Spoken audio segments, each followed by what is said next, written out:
exactly that. Because I was like, okay, if we get two characters on the rock, I'm gonna pay him in for a second, and then as soon as I see him start to, I'm gonna pay him back in time. Right.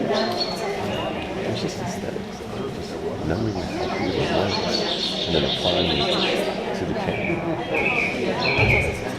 Yeah, and that's why you have that. Feel. Yeah. And it was standards. I'm sure I missed some of the bigger shots all the way. He really just wanted close-ups to him. So I made sure.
It always seemed so to us, but now in the division of the kingdom it appears none which of the doomsday values most. For equalities are so weighed that curiosity and either can make choice of neither point. Is not this your son, my lord? His breeding, sir, has been at my charge. I've so often blushed to acknowledge him that now I'm brave to him. I cannot conceive you. Sir, this young fellow's mother could, whereupon she grew round-wombed and had indeed a son for her cradle ere she had a husband for her bed. Do you smell a fault? I cannot wish the fault undone, the issue of it being so proper. But I have a son, sir, by order of law some year elder than this, who yet is no dearer in my account, though this name came something saucily to the world before he was sent for. Yet was his mother fair, there was good sport at his making, and the whoreson must be acknowledged. Edmund, do you know this noble gentleman? No, my lord. My lord of Kent. Remember him hereafter as my honorable friend. I shall serve you deservingly. I must love you and soon to know you better. Thank you, sir. He hath been out 9 years, and away he shall again. The king is coming.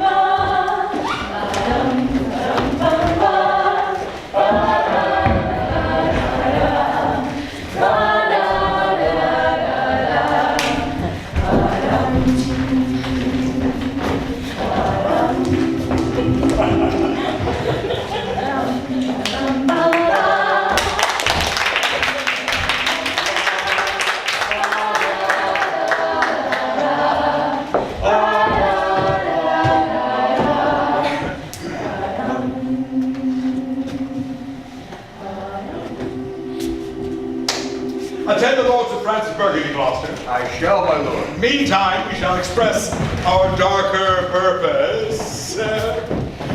Give me the map there.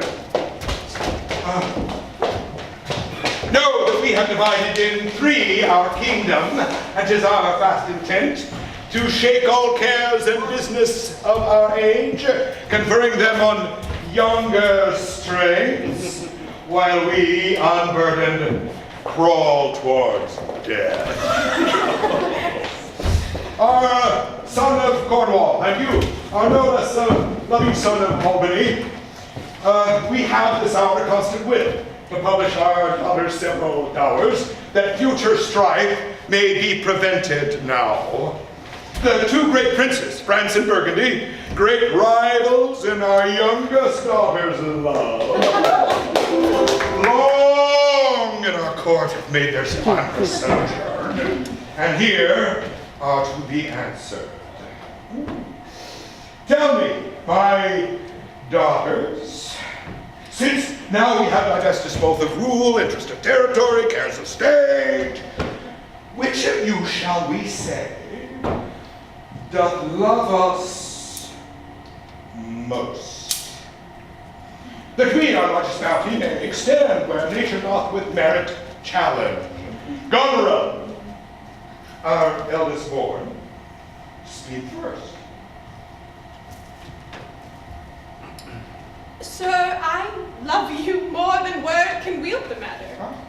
Dearer than eyesight, space, liberty. Beyond what can be valued, rich or rare, no less than life with grace, health, beauty, honor.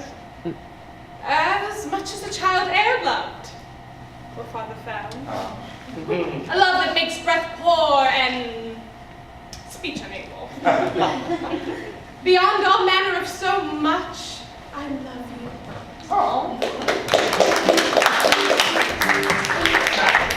Of all these bounds, even from this line to this, with shouting forest and with champagne rich, with plenteous rivers and well-skirted meads, we make thee, lady.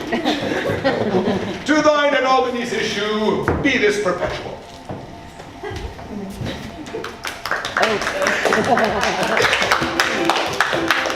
What says our second daughter, our dearest Regan, wife of Cornwall?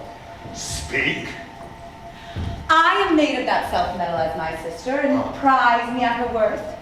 In my true heart, I find she names my very deed of love. Only she comes too short. That I profess myself an enemy to all other joys which the most precious fair of sense possesses. And I find I am alone felicitate in your dear highness's love. To thee, my hereditary Emma, this ample third of our fair kingdom, no less in space, validity, or pleasure than that conferred on God. Now,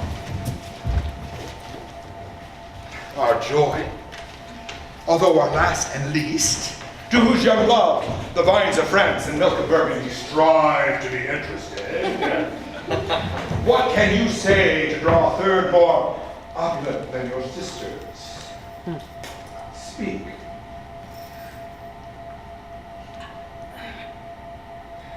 Nothing, my lord.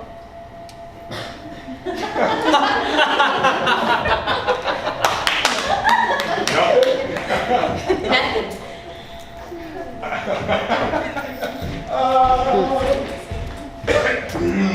Nothing will come of nothing.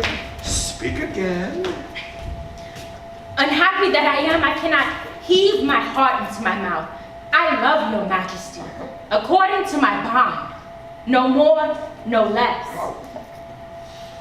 Oh, Cordelia, lend your speech a little, lest you may mar your fortunes.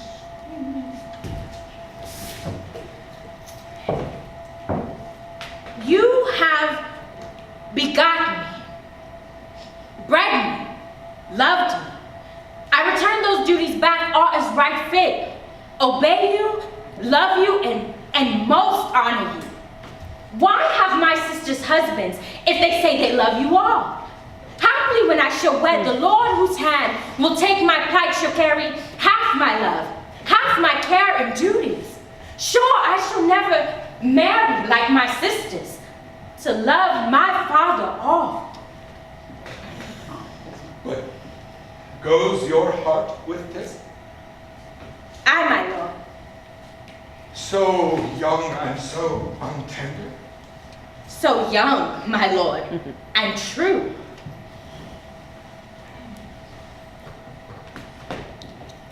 Let it be so. Thy truth, then, be thy dower. For by the sacred radiance of the sun, the mysteries of Hecate, by all the operations of the orbs from movies exist and cease to be, here I disclaim all my paternal care, propinquity, and property of blood. And as a stranger to my heart and me, hold me from this forever.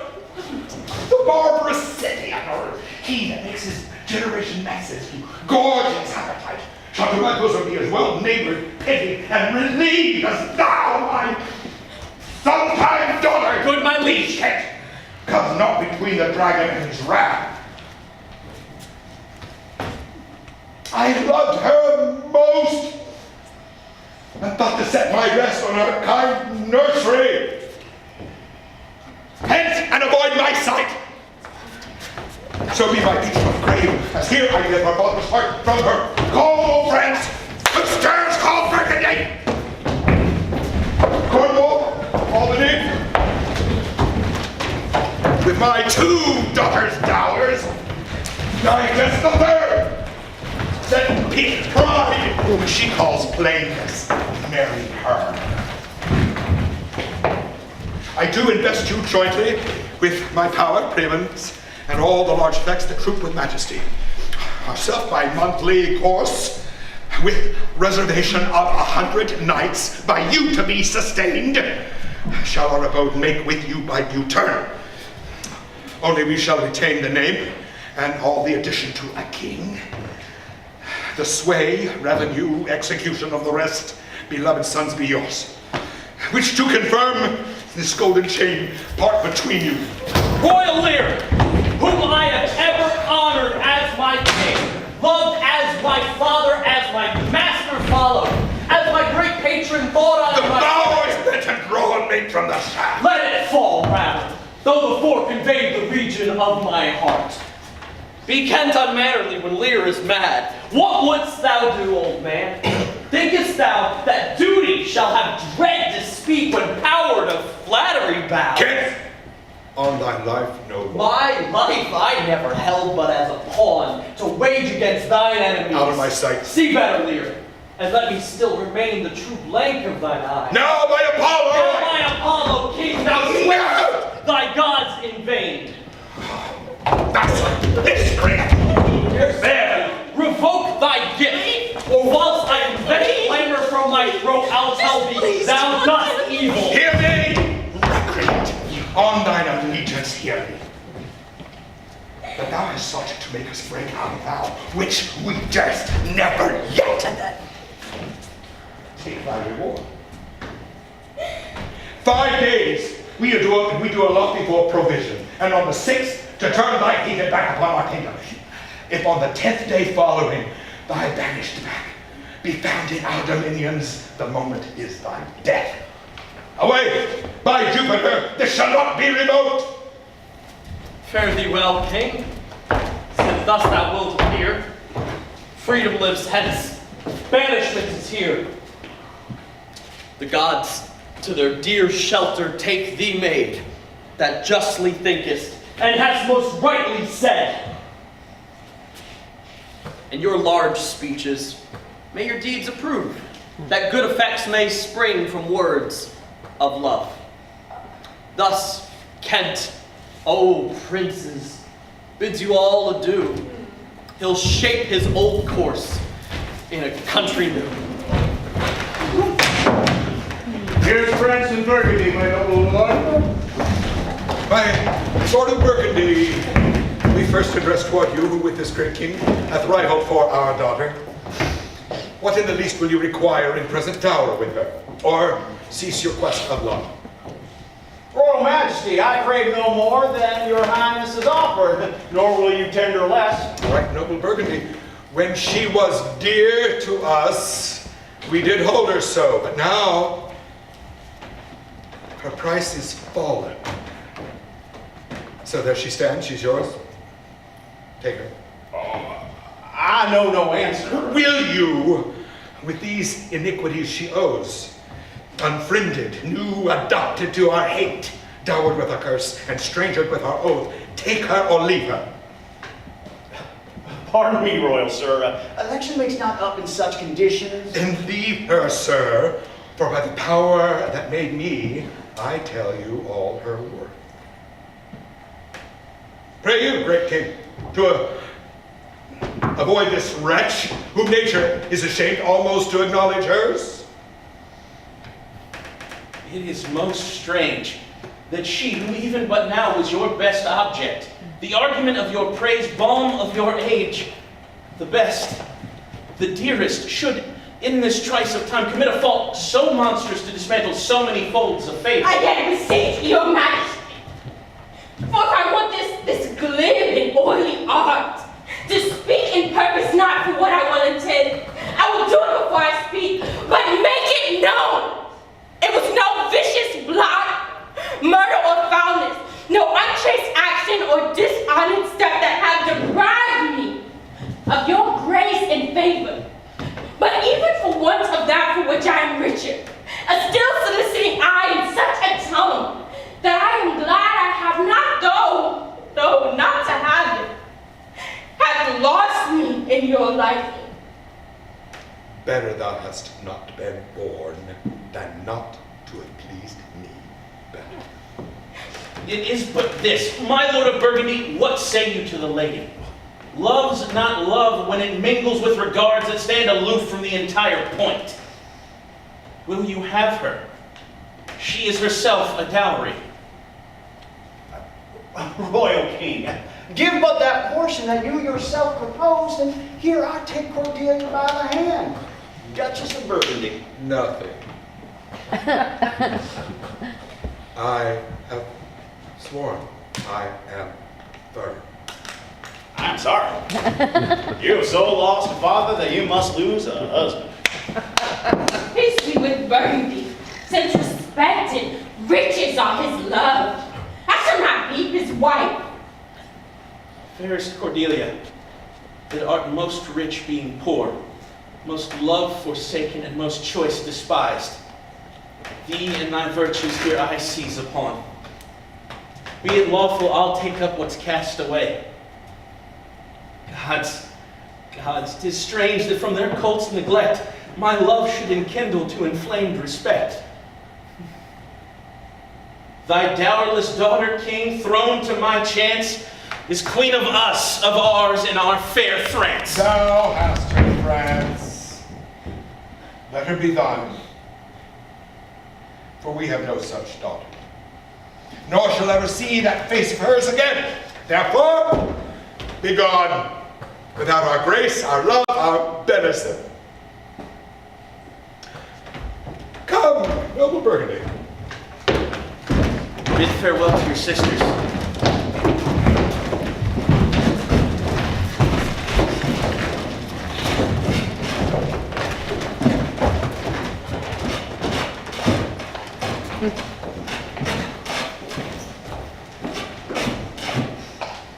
Time shall unfold what cunning hides, who covers us last ashamed outright.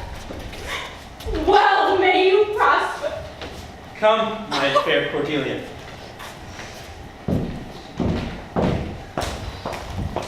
Sister, it is not little I have to say of what most nearly appertains to us both. I think our father will hence tonight. That's most certain with you. Next month with us. You see how full of change his age is. The observation we have made of it hath not been little. And he always loved our sister most. 'Tis the infirmity of his age, yet he hath but ever slenderly known himself. The best and soundest of his time hath been but rash. Such unconstant starts are we like to have of this of Kent's vanishment. And there is further compliment of leave taking between France and him. Pray you, let us sit together. And if our father carries such authority as he bears, this last surrender of his will but offend us. We shall think of it. No, we must do something. And in the heat.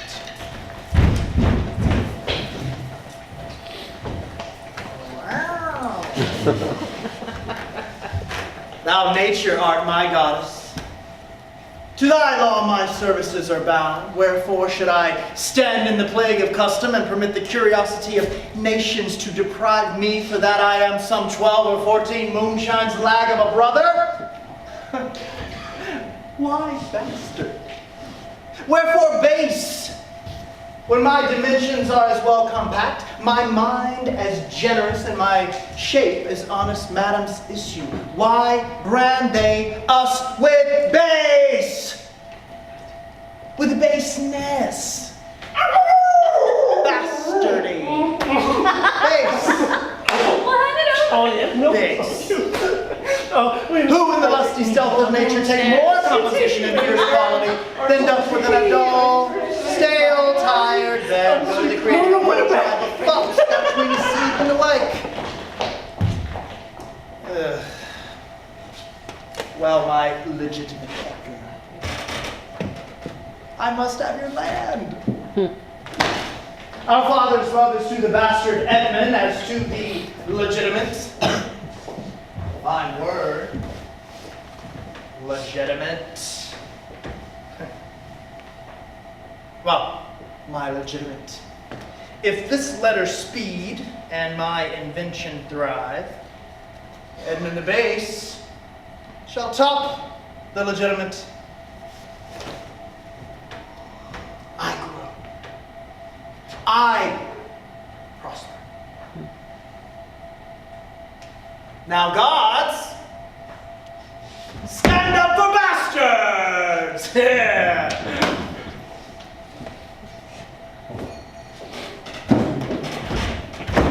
Kent banished thus, and France in color parted, and the king gone tonight. All this done upon the gad? Edmund, how now, what news? Sir, please your lordship, none. I so earnestly seek you to put up that letter. I know no news, my lord. What paper were you reading? Theme, my lord. No? What then needed that terrible dispatch of it into your pocket? Quality of nothing hath no such need to hide itself. Let's see. If it be nothing, I shall not need spectacle. Pardon me, it is a letter from my brother that I have not all o'er read, and for so much as I have perused, I find it not fit for your o'erlooking. Give me the letter, sir. I shall offend either to detain or give it. Conscience, that's the part I understand and want to blame. Let's see. Let's see. I hope for my brother's justification that he wrote this but as an essay or taste of my virtue.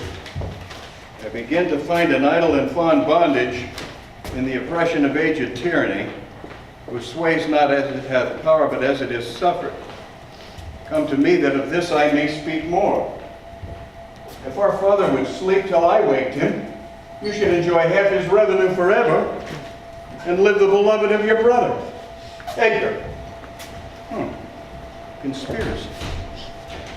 Sleep till I wake him, you should enjoy half his revenue. When came you to this? Who brought it? There's the cunning of it, my lord. It was not brought to me. I found it thrown in at the casement of my closet. You know the character to be your brother's? If the matter were good, my lord, I dare swear it were his, but in respect of that, I fain would think it were not. It is his. It is his hand, my lord, but I hope his heart is not in the countenance. Has he never before sounded you in this business? Never.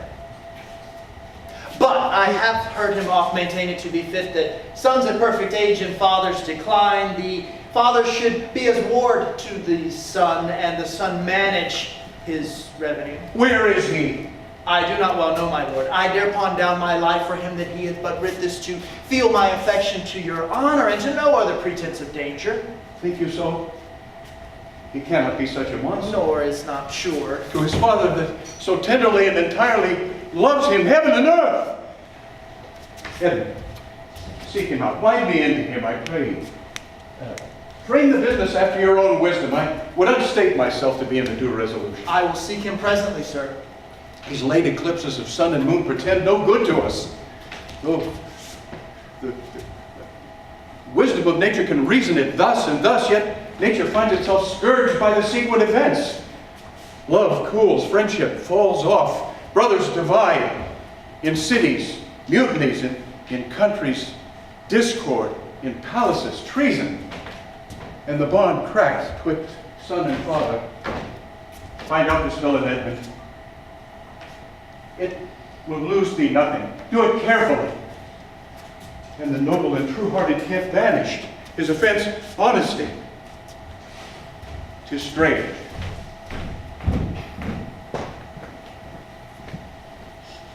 This is the excellent foppery of the world! That when we are sick in fortune, often the surface of our own behaviors, we make guilty the sun, the moon, and stars, as though we were villains on necessity, fools by heavenly compulsion, knaves, thieves, and treachers by a spherical predominance, drunkards, liars, and adulterers by an forced obedience of planetary influence, and all that we are evil in by a divine thrusting on.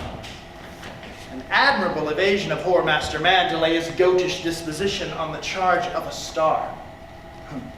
Well, my father compounded with my mother under the dragon's tail, and my nativity was under Ursa Major, so it follows that I am rough and lecherous. Fun! Should be that I am had the maidenliest star in the firmament twinkled on my basket. And go on, no, you go. Ah, he comes like the catastrophe of the old comedy. My cue is villainous melancholy with a sigh like a Tom o' Bedlam. Oh, how these eclipses do portend these divisions. Fa, sol, la, mi. How now, brother? What serious contemplation are you in? I am thinking, brother, of a prediction I read this other day. What should follow these eclipses? You concern yourself with that? I assure you the effects he writes of succeed unhappily, as in unnaturalness between the child and the parent, death, dearth, dissolutions of ancient amities, divisions in state, menaces and maledictions against the king and noble, and I know not what. How long have you been a secretary astronomical? Come. When saw you my father last? Night gone by. Spake you with him? Aye, 2 hours together. Found you no displeasure in him by word nor countenance? None at all. Bethink yourself wherein you may have offended him, and in my entreaty forbear his presence until some little time hath qualified the heat of his displeasure, which at this instant so rageth in him, that at the mischief of your person it would scarcely allay. Some villain hath done me wrong. That's my fear. I pray you have a continent forbearance until the speed of his rage goes slower. And as I say, retire with me to my lodging, from whence I will fitly bring you to hear my lord speak. Here, take my key. If you do stir abroad, brother, go armed. Armed? Brother, I advise you to the best. I be no honest man if there be any good meaning toward you. I've told you what I've seen and heard, but faintly, nothing like the image and the horror of it. Pray you, go. Shall I hear from you or not? I do serve you in this business.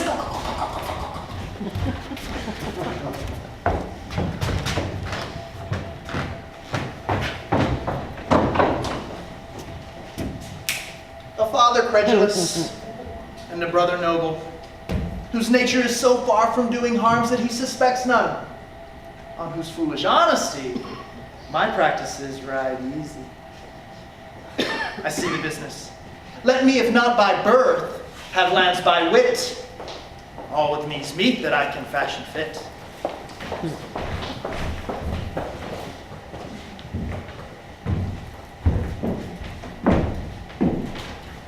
Oswald, did my father strike my gentleman for chiding of his fool? Aye. By day and night he wrongs me. Every hour he flashes into one gross crime or other that sets us all at odds. I'll not endure it. His nights grow riotous and himself upbraids on every trifle. When he returns from hunting, I will not speak with him. You say I am sick. And if you come slack of your former services, you shall do well the following. He's coming, madam. I hear him. Put on what your negligence is, you and your fellows. I'd have it come into question. And if he dislike it, let him to my sister. Old fools are babes again, and must we use with checks as flatteries when they are seen abused. Remember what I said. Well, madam. And I'll ride straight to my sister to hold my very course. Prepare for dinner. Let me not say a job for dinner. Go, get ready. Uh-oh. What art thou? A man, sir. What dost thou profess? What wouldst with us? I do profess to be no less than I seem. To serve him truly, that will put me in trust. To love him, that is honest. To converse with him, that is wise and says little. To fear judgment. To fight when I cannot choose. And to eat no fish. What art thou? A very honest-hearted fellow, and as poor as the king. Oh, if thou art as poor for a subject as he is for a king, thou art poor enough. What wouldst thou? Service. Who wouldst thou serve? You. Dost thou know me, fellow? No, sir, but you have that in your countenance which I would fain call master. What's that? Authority. What service canst do? I can keep honest counsel. Ride, run, mar a curious tale in telling it, and deliver a plain message bluntly. That which ordinary men are fit for, I am qualified in, and the best of me is diligence.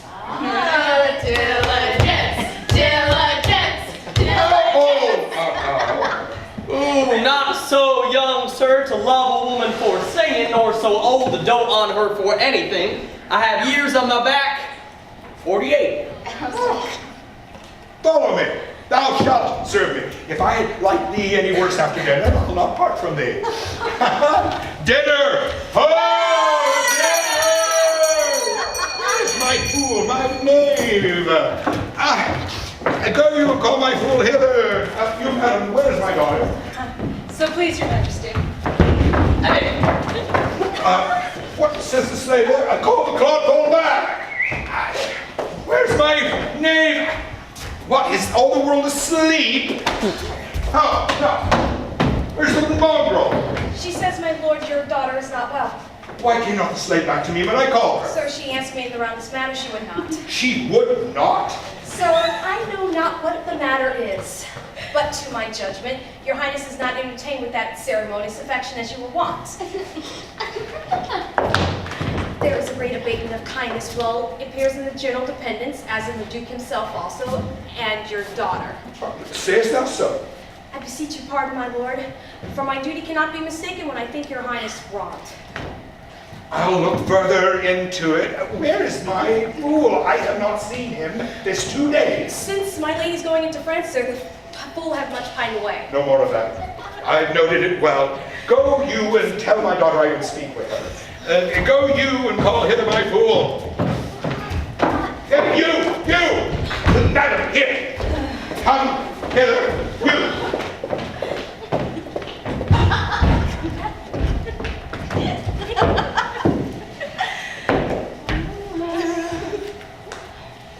Who am I? My lady's father. My lady's father? My lord's knave? You horse and dog, you slave, you cur! I am none of these, my lord. Beseech your pardon. Do you bandy looks with me, you rascal? I'll not be stricken, my lord. Nor trip neither? Oh, you base football player? Oh, I thank thee. Thou servest me and I'll love thee. Come, ma'am, arise. Away. If you will measure your lover's length again, tarry. I'll teach you differences. But away. Go to. Have you wisdom? So, Oh, thy friendly news, I thank thee. There's Ernest of thy service. Let me hire him too! Thy pretty name, how dost thou? Here is my coxcomb. Why, my lord? Why, for taking one's part who's out of favor. This fellow hath banished 2 of its daughters and done the 3rd a favor against his will. If thou wilt follow him, thou needs wear my coxcomb. How now? Nam! insolent Gaul to me. Oh, Sirrah, shall I teach thee a speech? Do. Speech, speech, speech, speech, speech, speech. Mark it! Nuncle! Have more than thou showest, speak less than thou knowest, learn less than thou owest, ride more than thou goest, learn more than thou trowest, set less than thou throwest. Leave thy drink and thy whore, and keep in a door, and thou shalt have more than 2 times 2 a score. This is nothing, fool. Oh, then it is like the breath of an unfeed lawyer. You gave me nothing for it. Canst make no use of nothing, nuncle. Why no, boy, nothing can be made out of nothing. Oh, prithee, tell him what the rent his land comes to. He'll not believe a fool. Ooh, bitter fool. Oh, Do you know the difference, my boy, between a bitter fool and a sweet one? No, lad, teach me.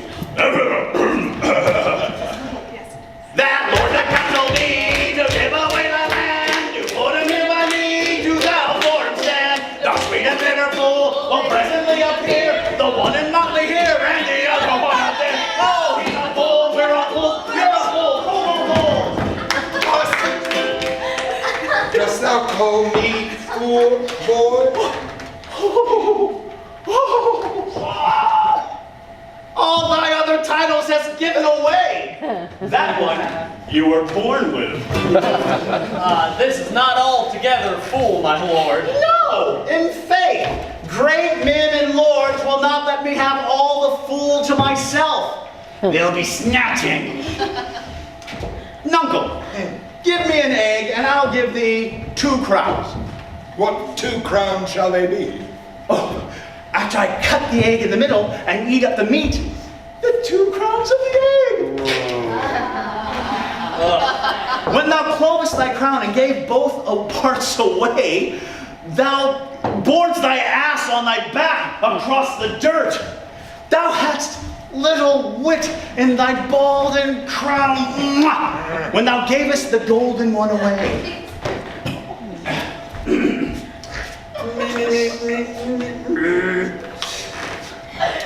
Fools have less grace in a year, for wise men have grown foppish, and knew not how their wits to wear.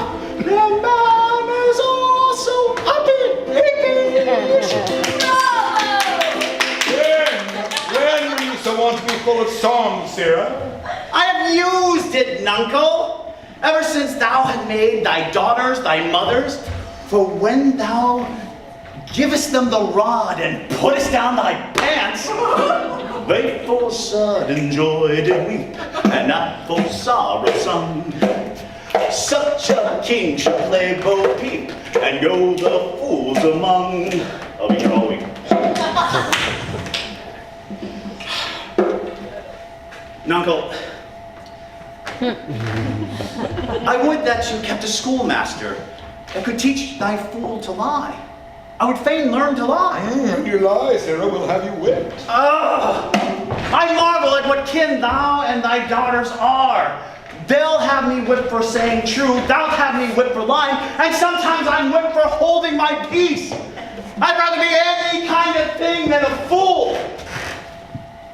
But I would not be thee, nuncle.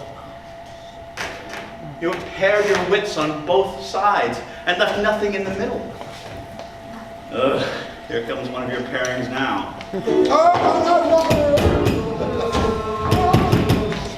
What makes that front look on? Methinks you look too much of late in the frown. Oh, thou wast a pretty fellow and thou had no reason to care about her frowning.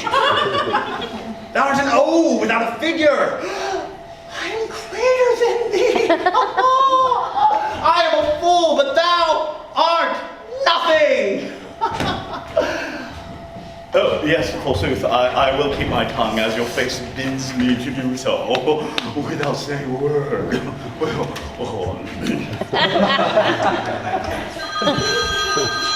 Oh.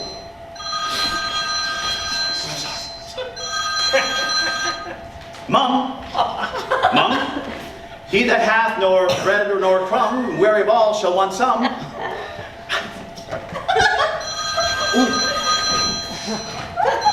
I should get this.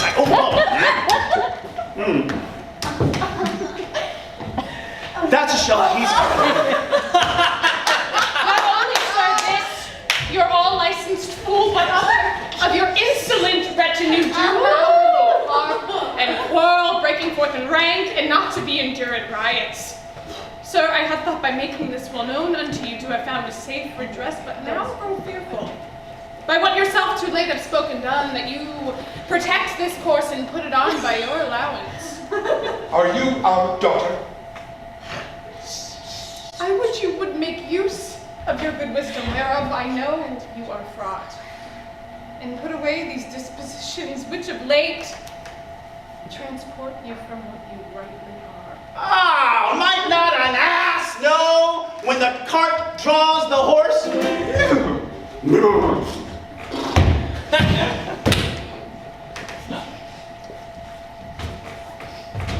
Does any here know me? This is not Lear. Does Lear walk thus, speak thus? Where are his eyes? Either his notion weakens, his deserving lethargy, waking. 'Tis not so. Who is it that can tell me who I am? Oh! Lear's shadow. Here do you keep 100 knights and squires, men so debauched, men so disordered and bold, that this our court, infected with their manner shows like a riotous inn, epicurusm and lust, make it more like a tavern or a brothel than a blessed town. The shame itself doth speak for instant remedy. Be then desired by her that else will take the thing she begs, a little to disquantity your train. Darkness and devils. Saddle my horses. Call my train together. Degenerate bastard. I'll not trouble thee. Yet have I left a daughter. Oh, you strike my people, and your disordered rabble make servants of their members. Whoa, too late, rickets. Oh, sir, are you come? So, is it your will? Speak, sir. Prepare my horses. Pray, sir, be patient. Degenerate. Oh, thou liest.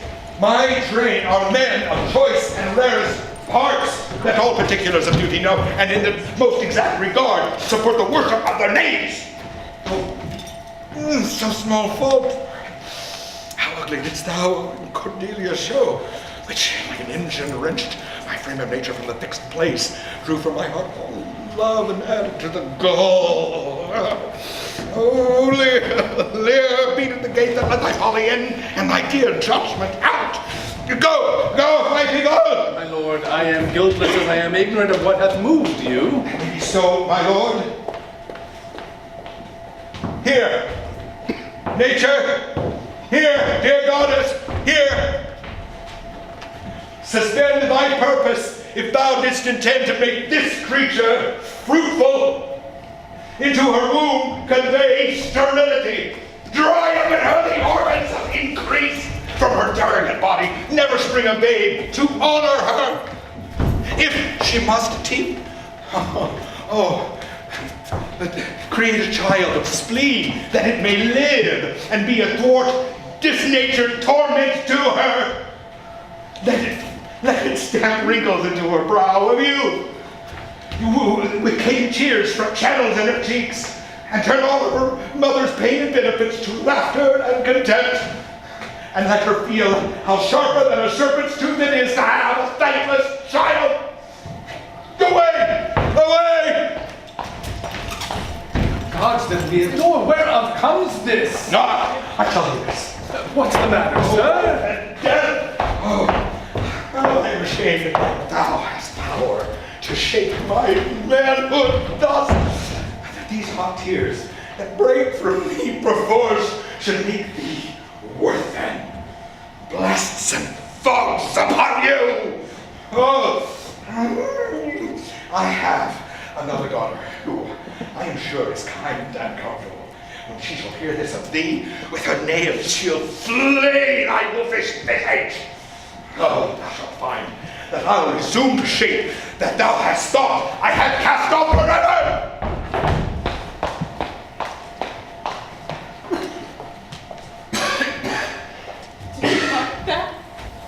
I cannot be so partial, Gonor, for the great love I bear you. Pray you content.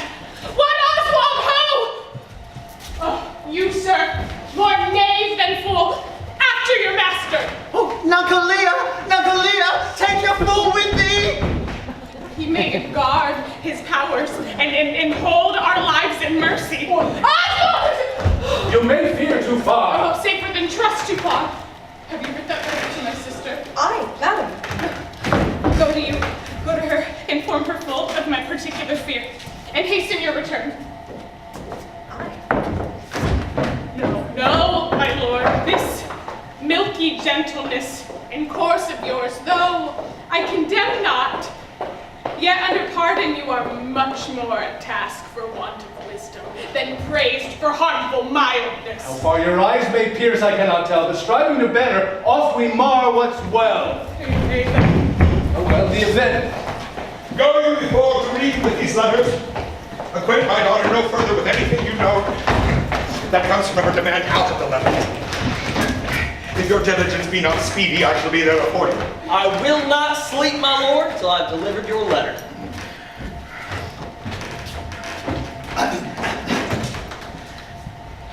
Canst thou say why one's nose is in the middle of one's face? No. Why, so one's eyes can be on either side of one's nose. That which a man cannot smell out, he can look into. I did her wrong. Canst thou say how an oyster makes its shell? No. Nor I neither. But I do know why a snail has a house. Why? To have a place to put its head in.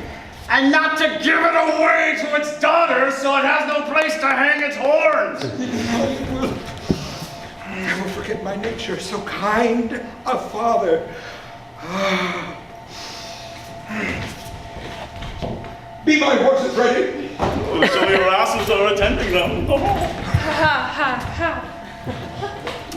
The reason the 7 stars are no more than 7 is pretty reason. Because they are not 8. Indeed. That would make a good fool. Oh, to take it again perforce, monster ingratitude. Of course, if you were my fool, I'd have thee beaten for being old before thy time. Why is that? Thou shalt have grown wise before you grow old.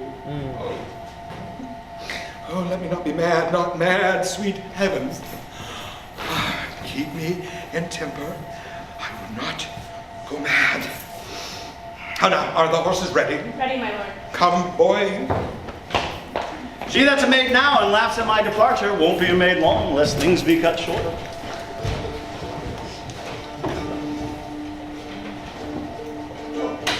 Say thee, Kurt. And you, sir? I had been with your father this night and given him notice that the Duke of Cornwall and Regan, his Duchess, will be here with him this night. How comes that? You have heard of the news abroad. I mean the whispered ones, for they are but yet ear-kissing arguments. Not I. Pray you, what are they? You have heard of no likely wars twixt the Dukes of Cornwall and Albany. Not a word. You may then do in time. Very well, sir. Cornwall here tonight. Better. Best. This weaves itself perforce into my business. My father hath set guard to take my brother, and I have one thing of a queasy question which I must act, but briefness and fortune work. Brother, descend! Brother, I say!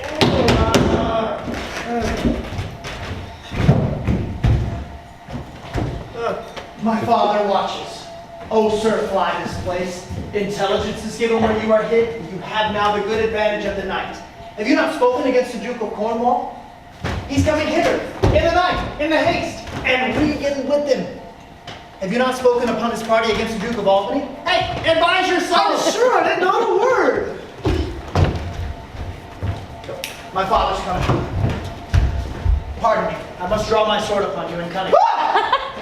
Draw, seek to defend yourself.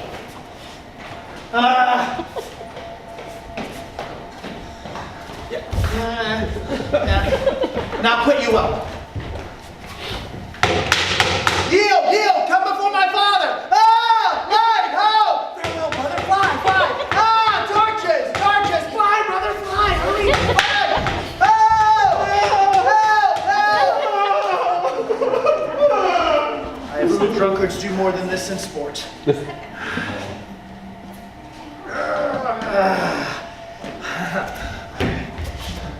Father, father, stop! Stop! No! Help! Now! Edmund! You're sitting in the dark with a sharp sword, out conjuring in the moon. But where is he? Where's the man, Edmund? He fled this way with no more. Pursue him home! Go after! By no means what? No, by no means he could persuade me to the murder of your lordship. Seeing how lowly opposite I stood against his purpose, he lanced my arm. And then when he saw my best alarmed spirits, roused to the encounter full suddenly, he fled. Oh, But let him fly far. Not in this land shall he go uncaught. He that hides him death! Thou unpossessed bastard, dost thou think I stand against thee with the proposal of any trust, virtue, or worth in thee make thy words fade? His picture I will send far and near that all the land may have due note of him. And of my land. Did he get away? Loyal and natural boy. Look further up, yes. I'll work the means to make thee capable. How now, my noble friend? How does my lord? Oh, madam, my old heart is cracked. It's cracked. What? Did my father's godson seek your life? He whom my father named your Edgar? Lady, shame would have it hid. Was he not companion with those riotous knights who tended upon my father? I know not. Yes, madam, it was of that consort. Edmund, I hear that you have shown your father a child high office. It was my duty, sir. He did bewray his practice and received this hurt, you see, striving to apprehend him. Are they pursued? Aye, my good lord. For you, Edmund, whose virtue and obedience doth this instant so much commend itself, you shall be ours. Natures of such deep trust we shall much need. You we first seize on. I shall serve you, sir, truly. However else. For him, I thank your grace. You know not why we came to visit Thus you. out of season, threading dark-eyed nights. Occasions, noble Gloucester, of some poise wherein we must have use of your advice. My father hath rid, and so hath my sister, of differences which I thought best fit to answer from our home. I serve you, madam, your graces. All right. Oh, good dawning to thee, friend. Art of this house? Aye, Where may we set ourselves? in the mire. Prithee, if thou lovest me, tell me. Oh, I love thee not. Why dost thou use me so? I know thee not. Fellow, I know thee. And what dost thou know me for? A knave, Sir, a rascal, what? an eater of broken meats. Why do A three-suited, 100-pound, filthy, worsted stocking knave. A lily-livered, action-taking whoreson. Sir! Glass-gazing, super serviceable, finical rogue. One trunk-inheriting slave. One that wouldst be abought in way of good service and art nothing but the composition of a knave, beggar, coward, pander, and the son and heir of a mongrel bitch. Why, what a monstrous fellow art thou, thus to rail on one that is neither known of thee, nor knows thee. Is it 2 days ago since I tripped up thy heels and beat thee before the king? Draw. Away, I have nothing to do with thee. Oh, you come with letters against the king and take vanity the puppet's part against the royalty of her father. Draw, you rogue, or I'll so carbonado your shanks.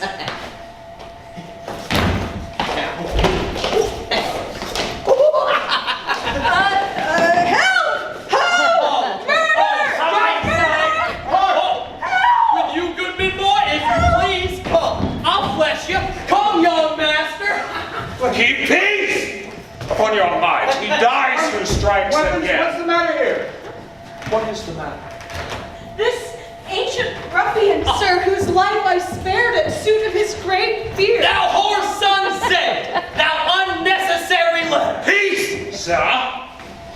A plague on your epileptic visage. Oh, smile you my speeches as I were a fool goose. If I had you on Sarum Plain, I'd drive you cackling home to Camelot. What? Art thou mad, old fellow? How will you outsay that? No contraries hold more antipathy than I am such a knave. Why dost thou call her knave? What is her fault? Her countenance likes me not. No more perchance 'tis mine, nor his, nor hers. Sir, 'tis my occupation to be plain. I've seen better faces in my time than stands on any shoulder that I see before me at this instant. This is some fellow who, having been praised for bluntness, doth affect a saucy roughness. He cannot flatter me.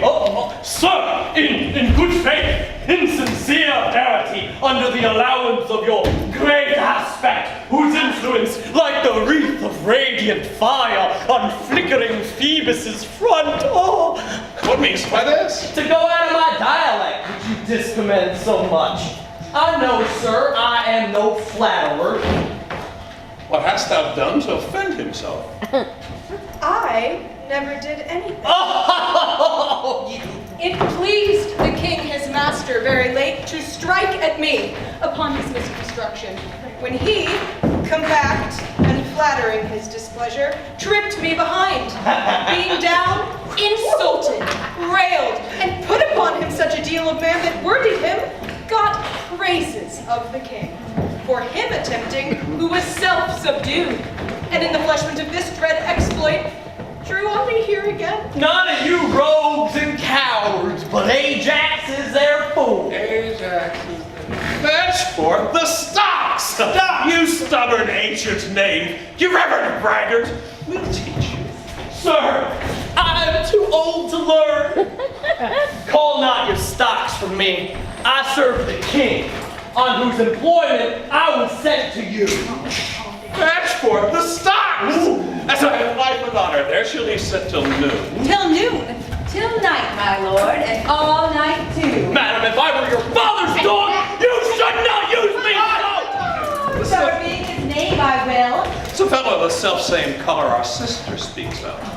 Come, bring away the stocks. Let me beseech your grace not to do so. My sister may receive it much worse to have her gentlewoman abused, assaulted, for following her affairs. Put in his legs. Come, my good boy, away. I'm sorry for thee, friend. The Duke's pleasure, disposition all the world well knows, will not be rubbed nor stopped. I'll entreat for thee. Oh, pray, sir, do not. I have watched and traveled hard. Some of the time I'll sleep it out. The rest, I'll whistle. A good man's fortune may grow out at heels. Give you good morrow. The Duke's to blame in this. 'Twill be ill taken.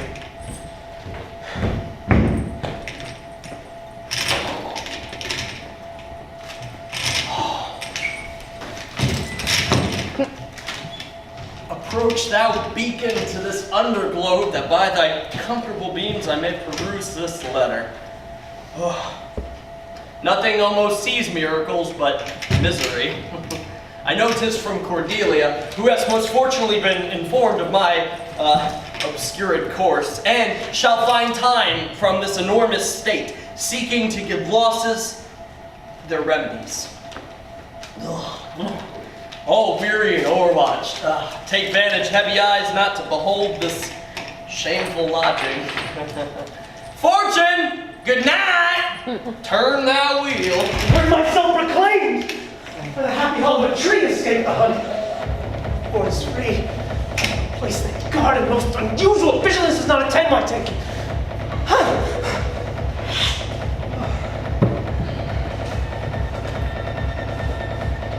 Country gives me proof and precedent of bedlam beggars, who with roaring voices strike in their numbed and mortified arms, pins, wooden bricks, nails, sprigs of rosemary. With this horrible object from low farms, poor pelting villages, sheep coats and mills. Sometime with lunatic bands, sometime with prayers. Enforce their charity. Oh, poor Charlie God! Poor Tom. That's something yet. Edgar. I nothing. 'Tis strange they should so depart from home and not send back my messenger. Help thee, noble master! Makest thou this shame I pass on? No, my lord. He wears coverall garters. What's he that hath thy place so much mistrust to set thee here? It is both he and she. Your son and daughter. No. Yes. No, I say. I say yeah. By Jupiter, I swear, no. By Juno, I swear I.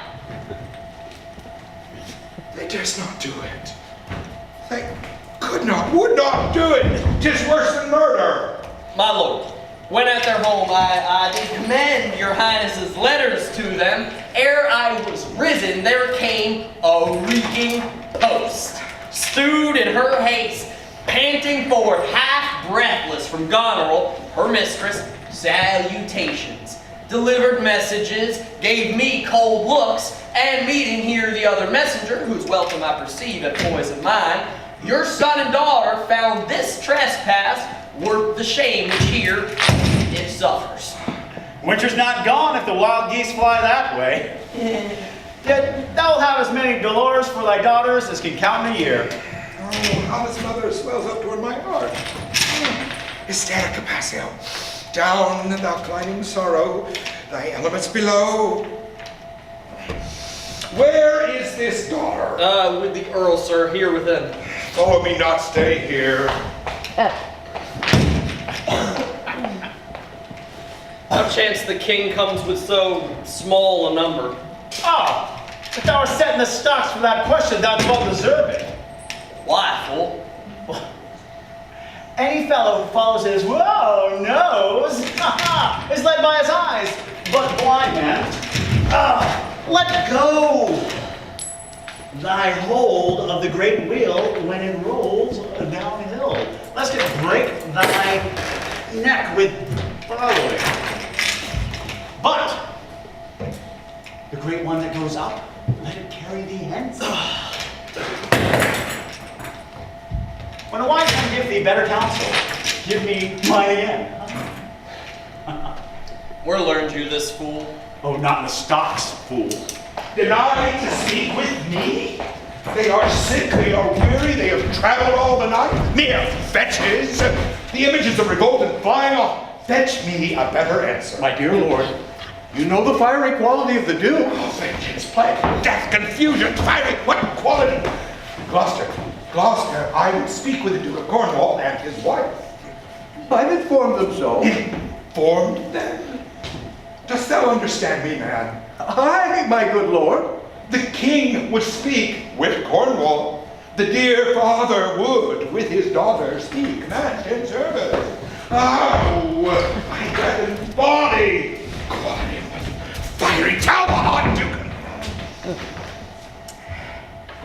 Go tell the Duke and his wife I would speak with them now, presently.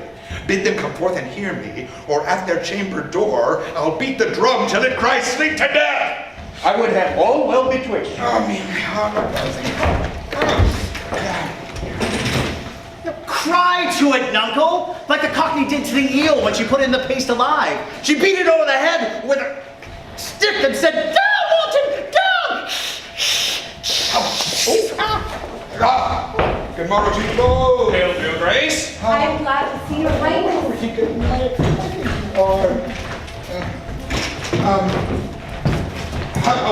Some other time for that. Beloved Regan, thy sister's not. Oh, even she a kind, sharp-toothed unkindness like a vulture. Here. I pray you, sir, take patience. I have hope you let know how to value her desert than she to scant her duty. How's that? I cannot think my sister in the least would fail in her obligation. My curse is on her. Oh, sir, you are old. Nature in you stands on the very verge of his confine. You should be ruled and led by some discretion that better discerns your state. Therefore, I pray you that to our sister you do return. Say you have wronged her. Ask her forgiveness. Do you but mark how this becomes the house? Oh, dear daughter, I confess, I am old. Age is unnecessary. Here I kneel, and beg that you'll vouchsafe me raiment, bed, and food. Good sir, no more. These are unsightly tricks. Return you to my sister. Return? Never. Regan, she hath abated me half my trade. Fie, sir, fie! Go! You nimble lightnings, dart your blinding flames into her scornful eyes. How infect her beauty, you bend-sucked hogs drawn by the powerful sun to fall and blister. Oh, the less gods! So will you wish on me when the rash mood is on? No, Regan. Thou shalt never have my curse. Thy tender-hearted nature shall not give thee over to harshness. Her eyes are fierce, but thine do comfort and not burn. It is not in thee to grudge my pleasures, to cut off my trade. Thy happy kingdom hast thou not forgot, wherein I thee endowed. Good sir, to thy purpose. Who put my man in the stocks? Is your lady come? Whoa! This is a slave whose easy borrowed pride dwells in the fickle grace of her she serves. I'll twirl it from my sight. What means your grace? Who start my servant? Oh, who that comes? Oh, you haven't. If you do love old men, if your sweet sway allow obedience, if you yourselves are old, take my part, sit down and give me cause. Regan, will you take her by the hand? Why not by the hand, sir? How have I offended? All's not offense that indiscretion finds in dotage term so. Oh, my slides. Will you get How camest my man in the stock? I set him there, sir. But his own disorders deserved much less advancement. Did you? I pray you, father, being weak seems so. If till the expiration of your month, you will return and sojourn with my sister, dismissing half your train, come then to me. Return to her with 50 men dismissed? Never. Rather, I choose to wage the enmity of the air, to be a comrade with the wolf and owl, necessity's sharp edge. Return to her, daughter. I will not trouble thee, my child. Farewell. We'll no more meet, no more see one another. I can be patient. I can stay with Regan. I and my 100 knights. Why might not you, my lord, receive attendance from those that she calls servants, or from mine? Why not, my lord? If then they chance to slack you, we could control them. If you will come then to me, for now I spy a danger, bring forth half your train. To no more will I give place or notice. I gave you all. And in good time you gave it. Made you my guardians, my depositaries, but kept a reservation with such a number to be followed. What? Must I come to you with 5 and 20? Regan said you so. And speak it again, my lord. No more with me. Oh, those wicked creatures yet do look well favored. When others are more wicked, not being the worst, stands in some rank of praise. I'll go with thee. Thy 50 yet doth double 5 and 20, and thou art twice her love. Hear me, my lord. What need you 5 and 20, 10, or 5 to follow in a house, where twice so many have the command to tend you? What need one? Reason, not the need. Our basest beggars are in the poorest things, superfluous. Allow not nature more than nature. Needs fence, life is cheap as beast. Thou art a lady. if only to go warm were gorgeous. Why, nature needs not more than gorgeous wares, but scarcely keeps thee warm, but for true need. Oh, heavens. Give me that patience that I need. You see me before you, you gods. A poor old man, as full of grief as age, wretched in both. It be you that stir these daughters' hearts against their fathers. Fool me not so much to bear it tamely. Touch me with noble anger, and let not women's weapons water drops stain my man's cheeks.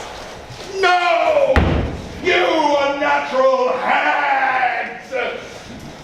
I shall have such revenges on you both that all the world shall.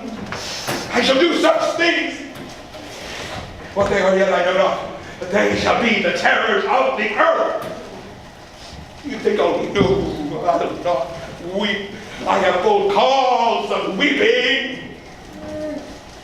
That this heart will break into 100,000 flaws, or I'll weep.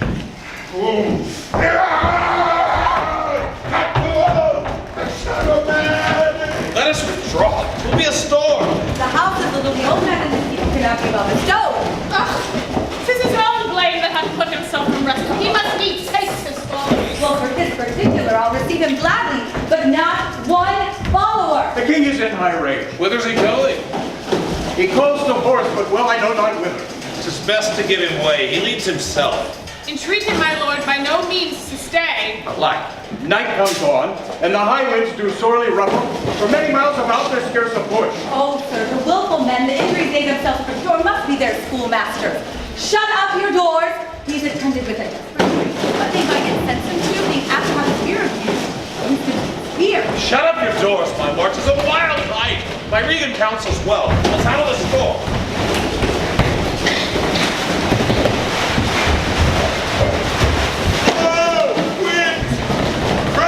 Cheeks, rage, blood! You cataracts and entertainer, stop till you have drenched our steeple, drowned the fox, and having sulphurous lightnings, thought-provoking fires, come singe my right head, and now all shaking thunder. Strike flat the thick rotundity of the world. Crack nature's bolts that all seeds must spill out at once and make it grateful man. Uncle! Better to pour holy water indoors than rainwater outside. Ask thy daughter's blessing in, Uncle. 'Tis a night that finished as a wise man a fool. Rumble your belly full. Fire, spout rain! Or rain, wind, fire, thunder, or rock, daughters! I can't know you elements with unkindness. I never gave you kingdom to call you children. You owe me no subscription. With all your horrible pleasure. Here I stand, your slave. Poor weak, firm, despised.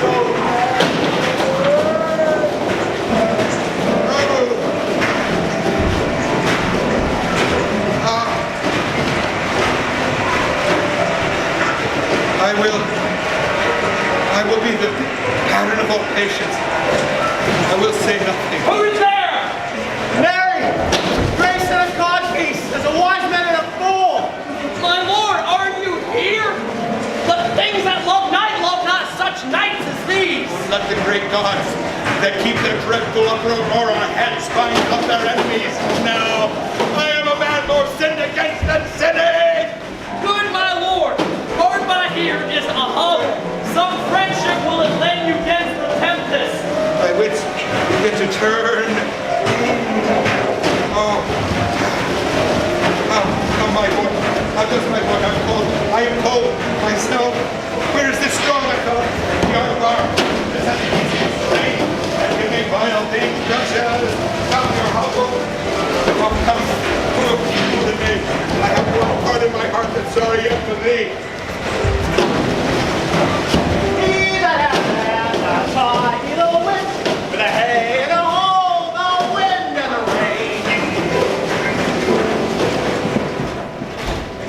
Alack, Edmund, I like not this unnatural dealing. When I desired their leave that I might pity them, they took from me the use of mine own house, charged me, upon pain of perpetual displeasure, neither to speak of him, entreat for him, or in any way sustain him. It's most savage and unnatural. Go to, say nothing. There's division between the dukes, and a worse matter than that. I received this night a letter, and 'tis dangerous to be spoken. We must incline to the king. I will look him and privily relieve him. Go you, and maintain talk with the duke, that my charity be not of him perceived. Edmund, pray you be careful. His courtesy forbid thee, shall the duke instantly know, and of that letter too. This seems a fair deserving, which draws me that which my father loses no less than all. The younger rises when the old doth fall. Here is the place, my lord! Good my lord, enter here! The tyranny of the open night's too rough for nature to endure. Let me alone. Good my lord, enter here! I had rather break mine own. Good my lord, enter! Oh, thou thinkst too much that this contentious storm and take us to the skin. Oh, so 'tis to thee. But where the greater malady is fixed, the lesser is scarce. Doubt. When the mind's free, the body is delicate. No, this tempest in my mind, from all senses take, from feeling else what beats here, till ill ingratitude. No, that way madness lies. Oh, I must shun that. No more of that. Good my lord, enter here! Oh, pray thee go thyself, seek thine own ease. The tempest, I will give you leave to ponder on things would hurt me more. Oh, boy, in first. You houseless poverty. Oh, I'll pray and then I'll sleep.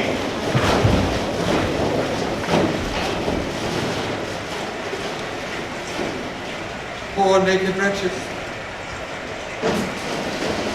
Wheresoever you are, that bide the pelting of this pitiless storm. How shall your houseless heads and unfed sides, your looped and window brackeness, the winds from seas on such as these?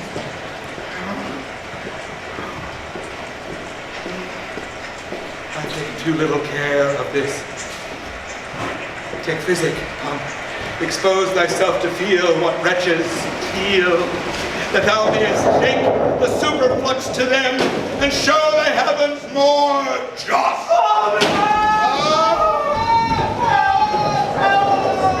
Give me thy hand! Come not in here, there's a spirit! Who's there? A spirit says his name is Poor Tom!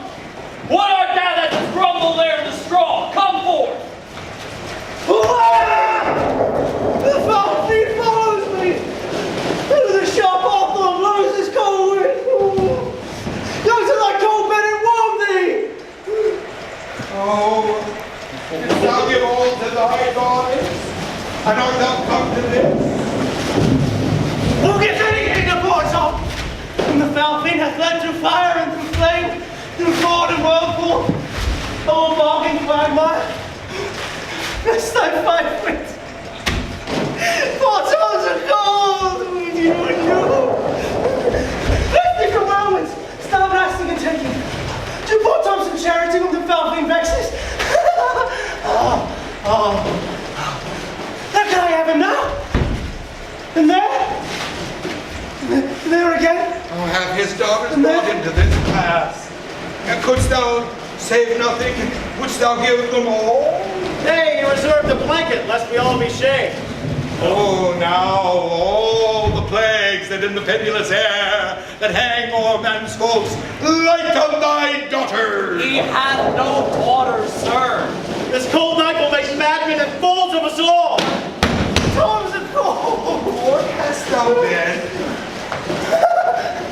A serving man, proud and hot in mine, that curled my hair, wore gloves in my cap.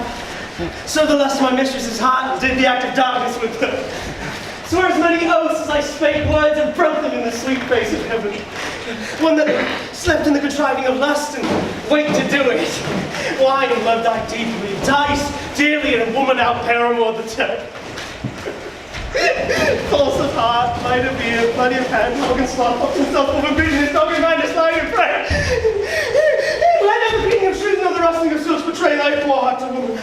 Keep thy foot out of prompt, thy hand out of placards, thy pen from lenders' books, and defy foul fiends. Still through the hollow voices go wind. Says, Nanny, soften, my boy. Says, shh. Thou wert better in a grave than to answer with thy uncovered body in the extremities of the skies. Oh, here are three that are sophisticated. Thou art the thing itself. Unaccommodated man is no more than such a poor, bare, forked animal as thou art. Off you lending! Say, content thee, Knuckle! Unbutton here! This is a naughty night to be swimming! Look! Here comes walking fire! Ah! This is the foul thief, Liberty Jimmy! How fares your grace? What's he? Who's there? What is it you see? What are you there? Your name? Poor Tom!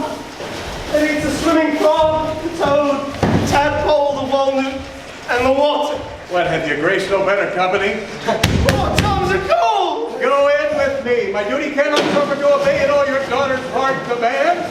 Though their injunction be to bar my doors and let the spirit this night take hold upon you, yet have I ventured to seek you out and bring you to where both fire and food is ready. First, I will have a word with this philosopher. Good my lord. What's the cause of thunder? Take his offer. Go into the house. I will talk a word with this same learned Theban. What is your study? To prevent the fiend and to kill them. Let me ask you one word in private. Importune him once more to go, my lord. His wits begin to unsettle. Canst thou blame him? What a night's this! I beseech your grace. My great mercy, sir. Noble philosopher. Your company? Tom's a cold!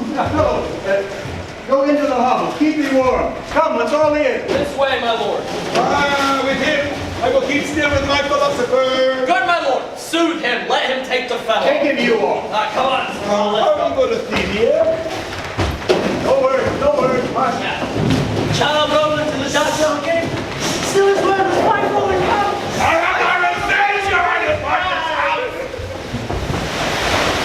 This is the letter that approves my father an intelligent party to the advantage of France. Oh, that this treason were not, and not I the detector. Come with me to the Duchess. If the matter of this paper be certain, you have mighty business in hand. True or false? It hath made thee Earl of Gloucester. Here is better than the over there. Take it thankfully.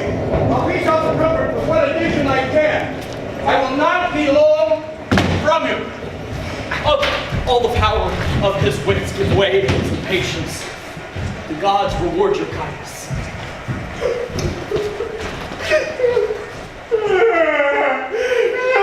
Bertrand calls me and tells me Nero is an angler in the lake of darkness. Pray, innocent, and beware, foul fiend. Nuncle, what is a bad man? A yeoman or a gentleman? A king. A king? No, he's a yeoman that has a gentleman for a son. He's mad because his son's a gentleman before him. Oh, to have 1,000 with red burning spits come hissing. My lord, will you lie down and rest a while upon the cushions? First, I will hear their trial. Bring in their evidence. Oh, thou old man of justice, take thy place. Oh, and thou, your fellow in equity, bench by his side. Thou art the commission, sit you too.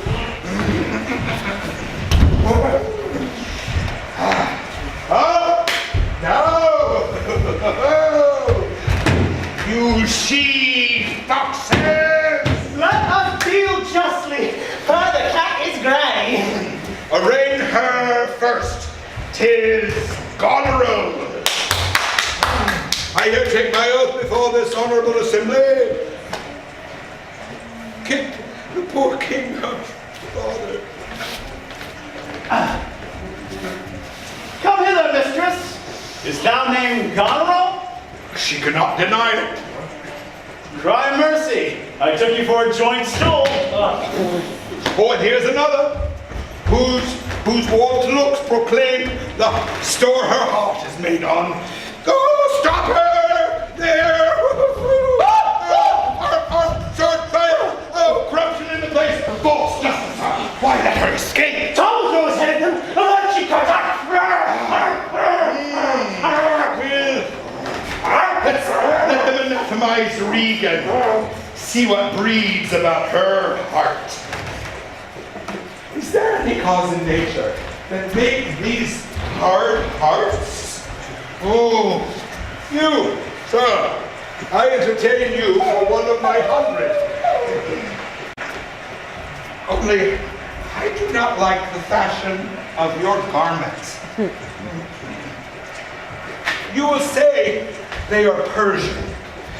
Let them be changed. Now, sir, will you lie down and rest a while? Make no noise. Make no noise. We'll draw the curtain. So. Oh. We'll go to supper in the morning. And I'll go to bed at noon. Come hither, friend. Where's the king, my master? Here, sir, but trouble him not. His wits are gone. But friend, I pray thee, take him in my arms. I've overheard a plot of death upon him. And there's a litter ready. Lay him in it. And drive towards Dover, friend, where thou shalt meet both welcome and protection. Take up thy master with Oxford's dally. Half an hour, his life with thine, and all that often to defend him. Stand and assured loss. Take up, take up. Come, help to bear thy master. You must not stay behind. Come away! Who alone suffers most in the mind? Leaving free things, happy showed mine. And then, the mind must suffer instant though a skip. When grief hath hates, bearing fellowship. How light and portable my pain seems now, and that which makes me bend makes the king bow. The child is my father. So away.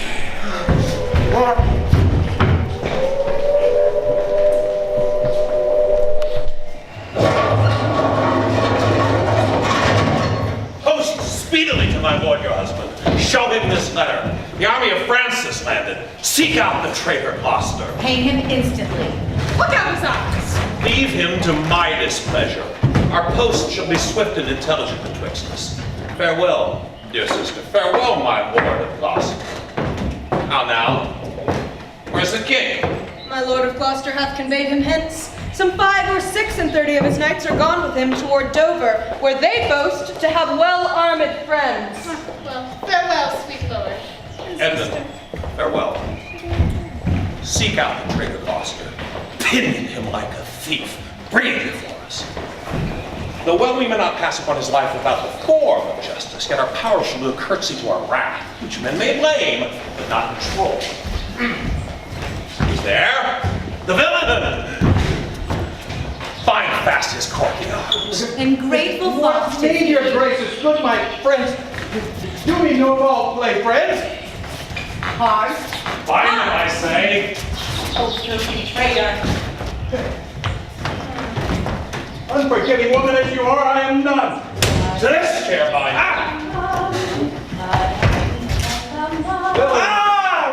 That's it, fine. This most ignobly done to pluck me by the beard. Come, sir. What letters hast thou laid from France? These simple answers, for we know the truth. And what confederacy have you with the traitors laid footed in the kingdom? To whose hands have you sent the lunatic king? Speak. I have a letter guessingly set down which came from one that's of neutral heart and not from one opposed. Cunning. And false. Where hast thou sent the king? To Dover. Wherefore to Dover? Was thou not... Wherefore to Dover? Answer. I'm tied to the stake, and I must stand the course. Wherefore to Dover? Because I would not see thy cruel nails plucked I shall see the winged vengeance overtake such children. See it? Shalt thou never? Fellas, hold the chair. On these eyes of thine, I'll step my foot. He would think to live till he be old. Give me some help. Oh, yes! Oh, you One side will mount the other two. If you see vengeance... Hold your hand, my lord! I have served you ever since I was a child, but better service have I never done you than now to bid you hold. How now, you dog? If you didn't wear a beard upon your chin, I'd shake it in this twirl. My filth! Don't only take my anger! I am slain. My lord, you never get when I left. Work some mischief on him. Lest it seem poor prevented.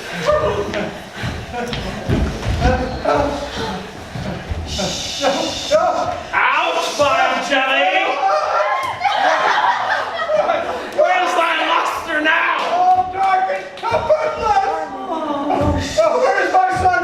Edmund, kindle all the sparks of nature to put this horrid act! Ouch, treacherous villain! Thou callest on he who hates thee. It was he who made thy overtures of the treason to us. Who was too good to pity thee? Oh, my follies! Oh, Edgar was abused. Kind gods, forgive me that and prosper him! Go thrust him out of gates and let him smell his way to Dover. How is it, my lord? How with you? I've received a hurt. Follow me, lady. Turn out that eyeless villain. Throw this slave upon the dunghill. Bring it, I believe it pays. Untimely comes this hurt. Give me your arm.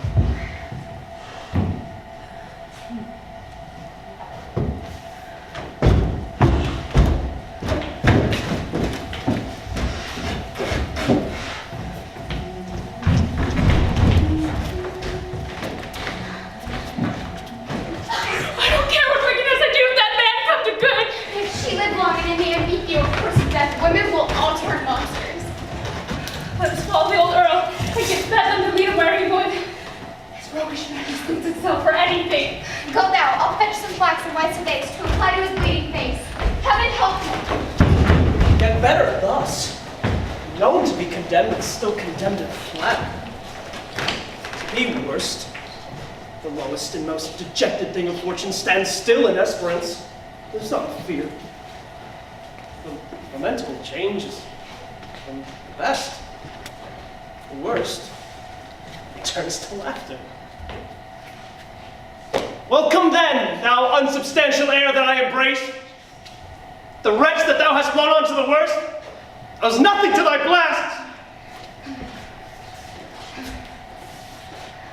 Who comes here?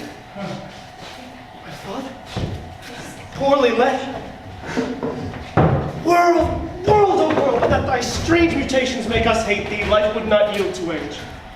Oh my good lord, you cannot see a way. I have no way, and therefore need no eyes. I stumbled when I saw. How now? Who's there? God's who can say I'm at the worst, worse than e'er I was. 'Tis poor Mad Tom. Worse I may be yet. The worst is not so long as we can say this is the worst. Fellow, where goest? Is that a beggar man? A madman and a beggar too. He has some reason else he could not beg. Bless thee, master. Is that the naked fellow? Aye, my lord. Then bring some covering for this naked soul. Alack, sir, he's mad. 'Tis the time's plague when madmen lead the blind. Here, naked fellow, come here. Come hither, fellow. Poor Tom's a cold, I cannot daub it further. Dost knowst thou the way to Dover? Yet I must, lest thy sweet eyes they bleed. Both stone and gate, horseway and footpath. Poor Tom hath been scared out of his good wits. Bless thee, good man's son, from the foul fiend. Here, take this purse, thou whose heaven's plagues have humbled to all strokes. That I am miserable makes thee happy. Dost thou know Dover? Aye, master. There's a cliff, whose high and bending head looks fearfully in the confined deep. Bring me but to the brim of it, and I'll repair the misery thou dost bear with something rich about me. From that place I shall know thee leading need. Give me thy arm. What arm shall lead thee?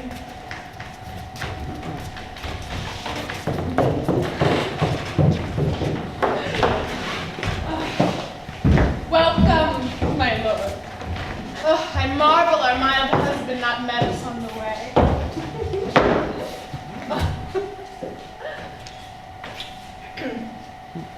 Now, where's your master? Madam, within, but never man so changed. I told him of the army that was landed. He smiled at it. I told him you were coming. His answer was the worse. Of Gloucester's treachery and of the loyal service of his son, when I informed him, then he called me sot and told me I had turned the wrong side out. What most he should dislike seems pleasant to him, what like offensive. Well, then you shall go no further. Back, Edmund, to my brother, and hasten his musters and conduct his powers. I must change names at home and give the distaff into my husband's hands. This trusty servant shall pass between us. Now decline your head.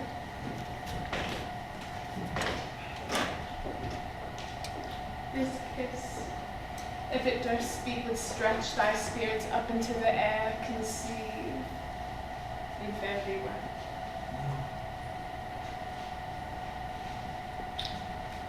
Yours in the ranks of death? Oh, the difference between man and man, and to thee woman's services are due, and my fool usurps my bed. My lord is coming, madam.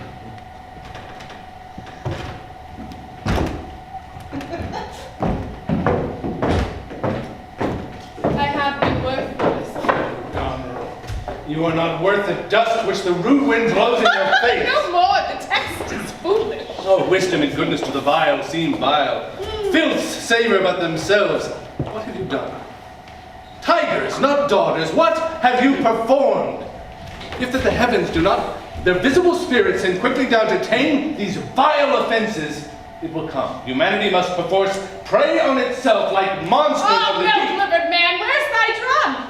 France spreads his banners in our noiseless land, whilst thou, a moral fool, sit still and cries, oh, laugh, what does speak so? Be thyself, devil! Oh, you vain fool. Shameful, self-covered thing, for shame be monster not thy feature. Were it my fitness to let these hands obey my blood, they are apt enough to dislocate and tear thy flesh and bones. And where thou art a fiend, the woman's shape doth shield thee. Ah, marry your manhood, mew. What news? My lord, the Duke of Cornwall is dead, slain by his servant going to put out the other eye of Gloucester. Gloucester's eyes. Both, my lord, both. This letter, madam, craves speedy answer. It's from your sister. One way I like this well. Where was his son when they did take his eyes? Come with my lady hither. Another way, the news is not so tart. He's not here. No, my lord, I met him back again. Knows he the wicked eyes? Aye, my lord. Was he the one who formed against him and quit the house on purpose so that their punishment might have a freer course? Gloucester. I live to thank thee for the love thou showest the king, and to revenge thine eyes. Come hither, friend. Tell me what more thou knowest. This way.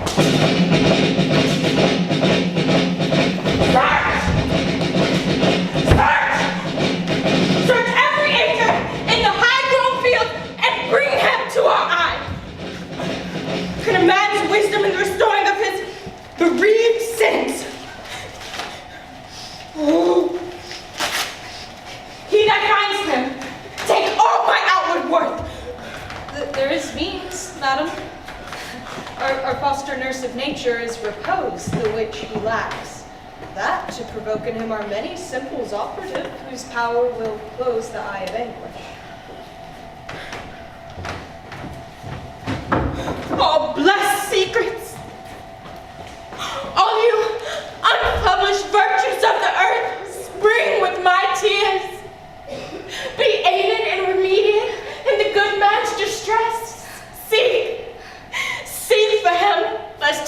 ungoverned rage dissolve the life that wants the means to lead it. Madam, the British powers march hitherward. 'Tis known before. Our preparation stands in expectation of them.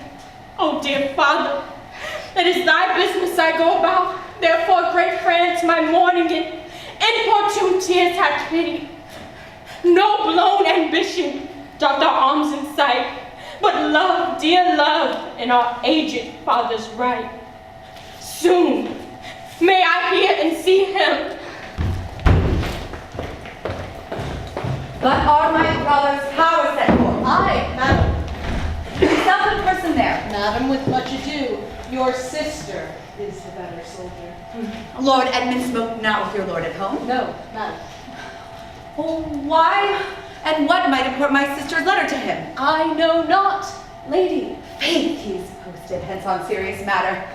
This great ignorance Gloucester's eyes being out to let him live. I must needs after him, madam, with my letter. Stay with us. Our troops set forth tomorrow. The ways are dangerous. I may not. My lady hath charged my duty in this business. But why might my sister write him? Might you transport her purposes by word? Belike some things, I know not what. I'll love thee much.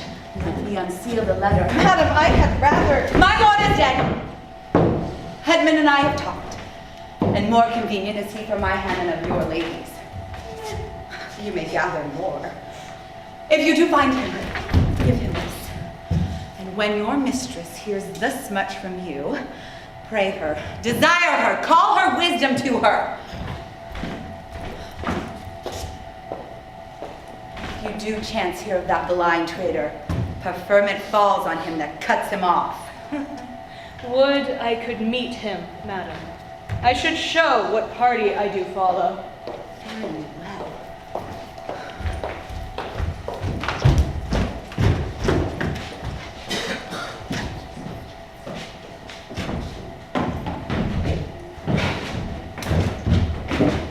When shall we come to the top of that same hill?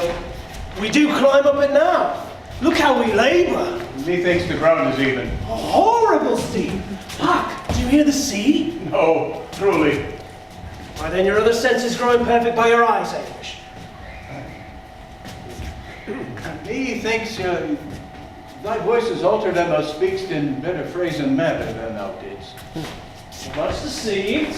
Nothing you might change within my garments. Methinks you're better spoken.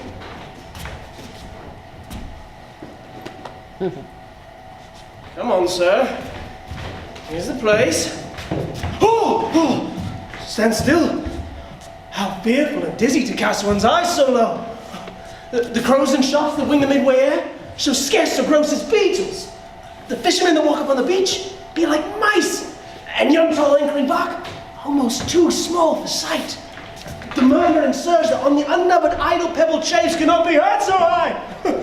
I'll look no more, lest my brain turn and the deficient sight topple down headlong. Set me where you stand. Give me your hand.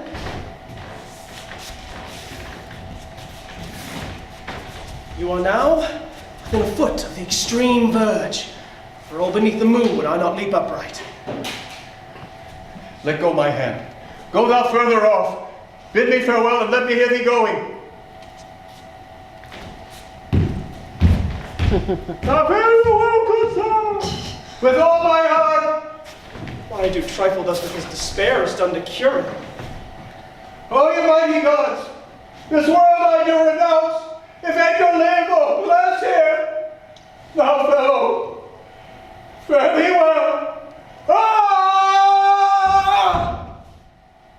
Had he been where he thought, by this had thought been past. Alive or dead?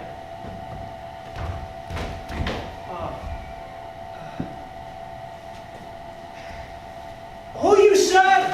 Friend, hear you! Sir, speak! That's mighty pass indeed. Yet he revives! What are you, sir? Away, and let me die! Had thou aught been but gossamer, feathers, air, so many fathom down precipitated, thou shivered like an egg. But thou dost breathe, hast heavy substance, bleedest not. Speak, sir, out sound. 10 massa each make not that altitude which thou hast perpendicularly fell. Thy life's a miracle, speak it again. But have I fallen or no? From the dread summit of this chalky board, look up behind, do it, look up. Alack, I have no eyes. Whose wretchedness deprived that benefit to aid itself by death? Give me your arm. Up. So is it? Feel your legs, you stand. Too well, too well. This is of all strangeness. Upon the crown of the cliff, what thing was that that parted from you? A poor, wretched bear. As I stood here below me, thought his eyes were 2 full moons. He had 1,000 noses, horns whelped and waved like the enraged sea.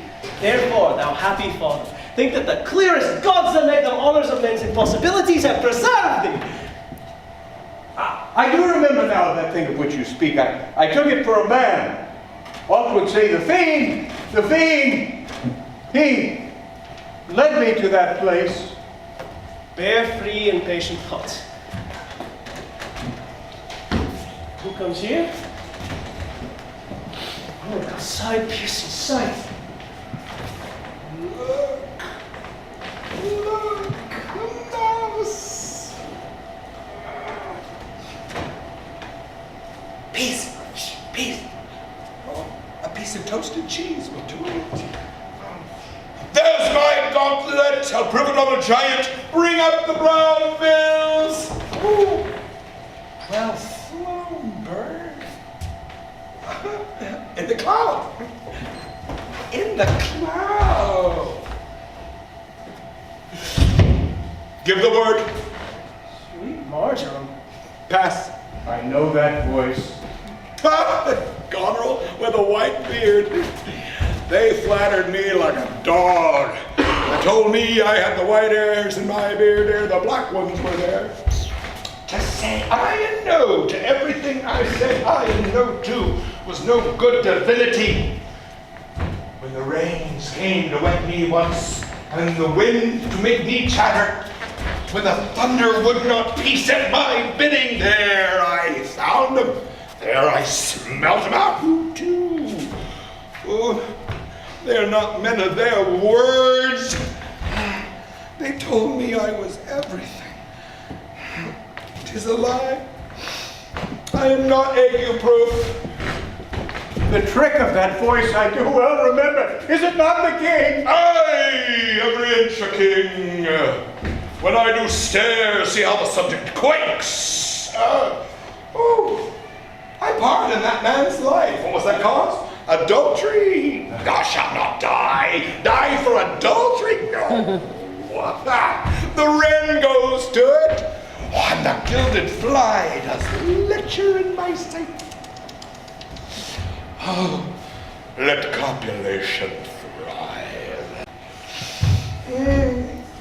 From Gloucester's bastard son was kinder to his father than my daughter's cot between lawful sheets. To it luxury, pell-mell, for I like soldiers. Ooh. An ounce of civet, good apothecary, sweeten my imagination. There's money for thee. Oh, let me kiss that hand. Oh, let me wipe it first. It smells of mortality. Oh, ruined piece of nature, this great world will so wear out to naught. Dost thou know me? I remember thy eyes well enough. Dost thou squinty at me? Oh no! Do your worst, blind Cupid, I'll not love. Read thou this challenge. Mark but the penning of it. Were all thy letters sons I could not see. I would not take this as report. It is. My heart breaks now. Read. What, with the case of eyes? Oh, are you there with me?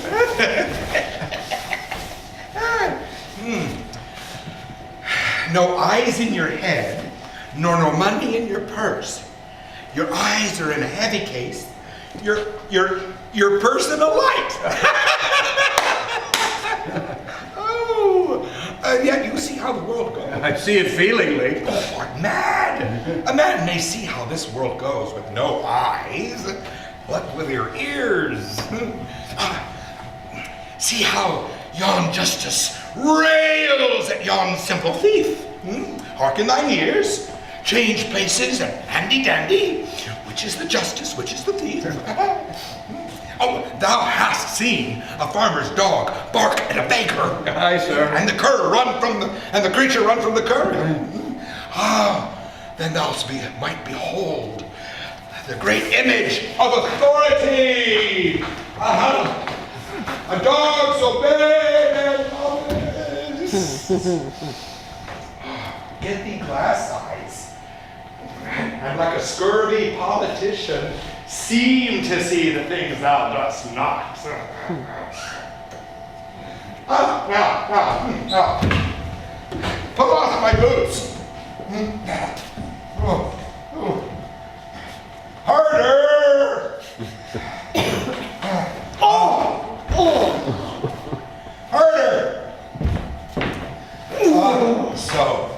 Matter and it turns to mixed reason and madness.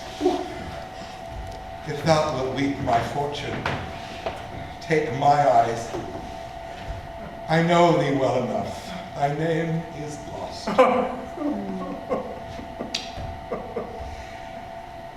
Thou must be patient. We came crying hither. Oh, thou knowest the first time we smelled the air, we wailed and cried. I shall preach to thee, Mark. Oh, that day.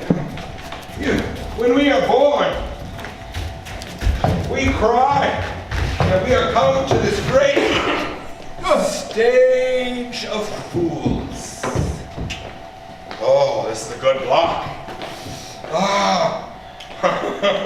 And we're a delicate stratagem to shoe a troop of horse with felt.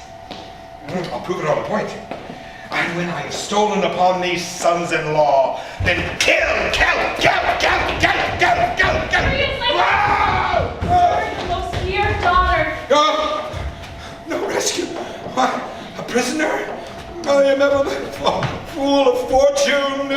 Use me well. You shall have residue. I need surgeon. I am cut to the brains. You shall have anything. No seconds? All myself? Why, this would make a man of soul, to use his eyes as garden water pots. Aye, and the laying of autumn's dust.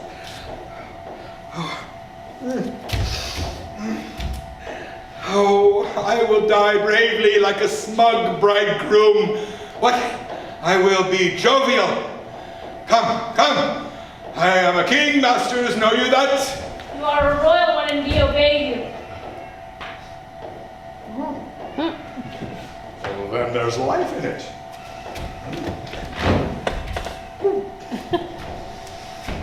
Come and you get it.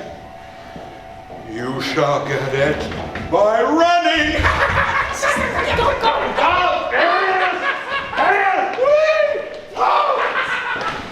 Go.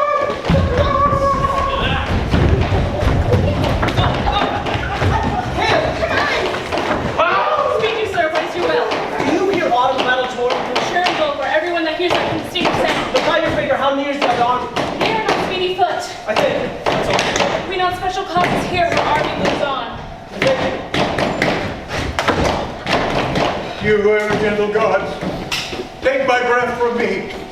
Let not my merciless spirit tempt me again to die before you, please. Well, pray you, Father. Now, good sir, what are you? A most poor man, made tame to fortune's blows, who, by the art of known and feeling sorrow and pregnant to good pity. Give me your hand. A proclaimed prize, most happy. That eyeless head of thine was first framed flesh to raise my fortunes. Oh, thou old, unhappy traitor. Briefly, thyself remember.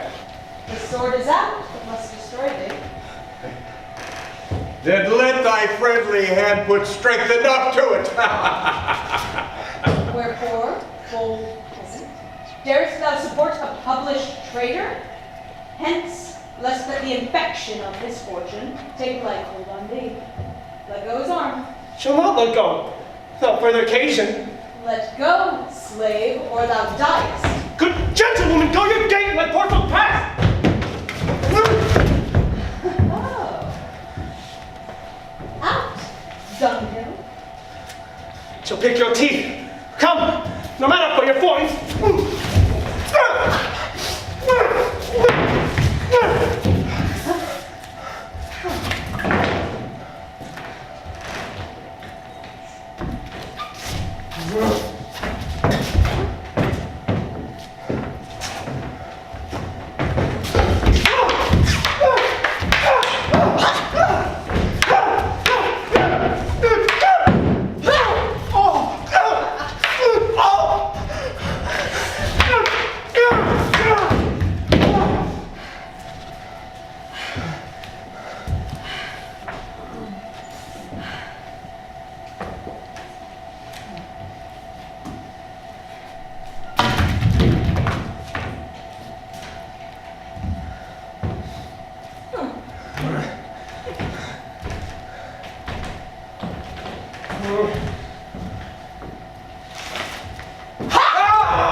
Helen, take my purse.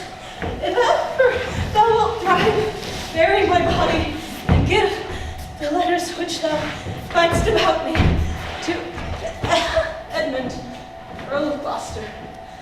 Seek him out upon the English party. Untimely death! Death! I knew thee well. Serviceable villain.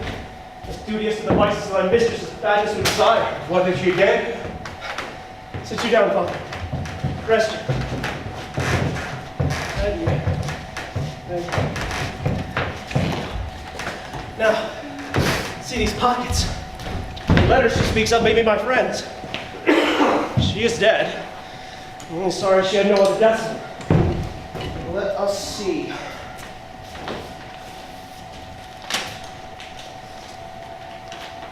Let our reciprocal vows be remembered. You have many opportunities to cut him off. Your will want not. Time and place will be fruitfully offered. There is nothing done if you return the conqueror, and my prisoner and his bed in my jail, from the loathed warmth whereof deliver me, and supply the place for your labor. Your affectionate servant, Gunner, in the stainless space of woman's will, blot upon her virtuous husband's life, in the exchange my brother. Give me thy hand. Far off methinks I hear the beating drum. Come, Dolly.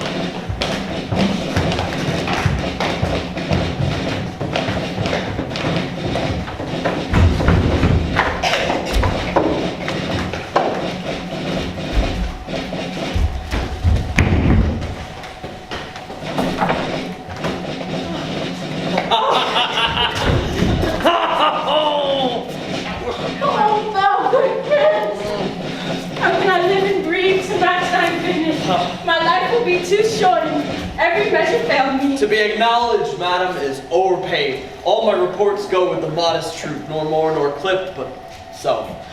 Be better suited. These weeds are memories of those worser hours. I prithee put them on. Pardon me, madam. Yet to be known shortens my main intent. My boon I make it that you know me not till time and I think it meet. Then be it so, my good lord.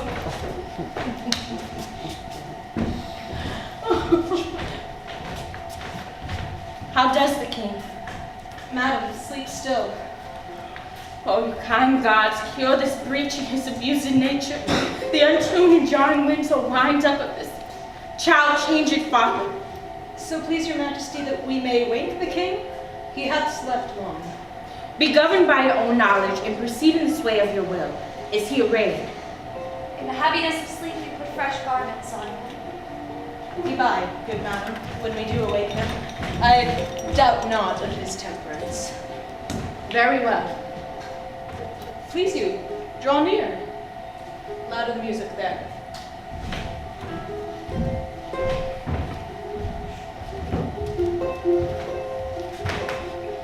Oh, dear Father, restoration pain thy medicine on my lips, and let this kiss repair those foul harms my two sisters have in thy reverence made. Kind and dear princess. Had it not been for you, Father, those white flakes had challenged pity of them. Was this a face to be opposed against the jarring winds? To stand against deep dread bolted thunder? To watch her pursue with his thin help? Alack, 'tis wonder his life in winds had not concluded all. He wakes to speak to him. Madam, do you? 'Tis fittest. How fares your majesty? How does my royal lord? You do me wrong to take me out of the grave.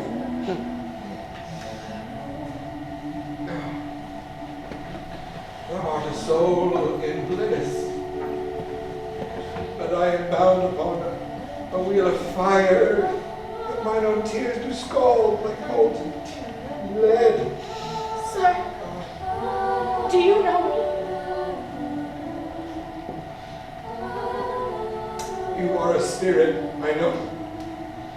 Where did you die? Still for a while. He is scarce awake. Let him alone a while. Where am I, man? Where am I? Fair daylight.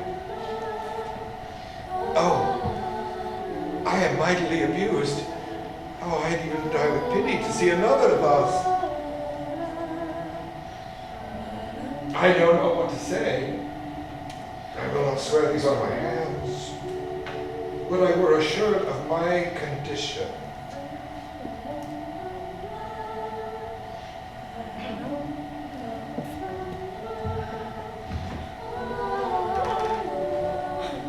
Oh, look upon me, sir, and hold your hand in benediction over me. Oh. No, sir, you must not kneel. Pray mock me not. Oh, I am very foolish, fond old man.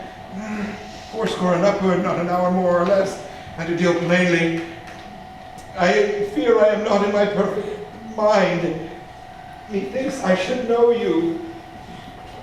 I know this man. But I am doubtful, for I am mainly ignorant what place this is. Nor what skills I have remember these garments, nor I know not where I did lodge last night. Do not laugh at me. For as I am a man, I think this lady to be my child Cordelia. And so I am. Oh. Be your tears wet? Pray you, weep not. If you have poison for me, I will drink it. I know you do not love me. For your sisters have, as I remember, done me wrong. You have some cause, they have not. No cause. No cause.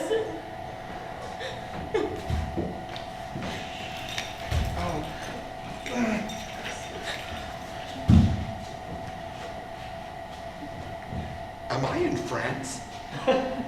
In your own kingdom, sir. Do not abuse me. Be comforted, good madam. The great rage you see is killed in him, and yet it is danger to make him even o'er the time he is lost. Desire him to go in. Trouble him no more till further settling. Will it please your highness walk? You must bear with me. I pray, forget and forgive. I am old and foolish.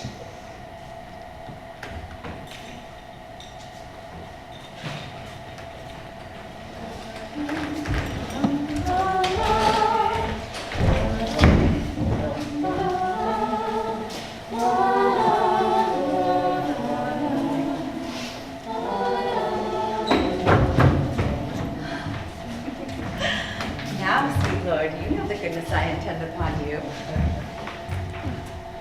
Tell me but truly, but then speak the truth. Do you not love my sister? In honored love. But have you never found my brother's way to the forfended place? The thought abuses you. I shall never endure her. Be not familiar with her.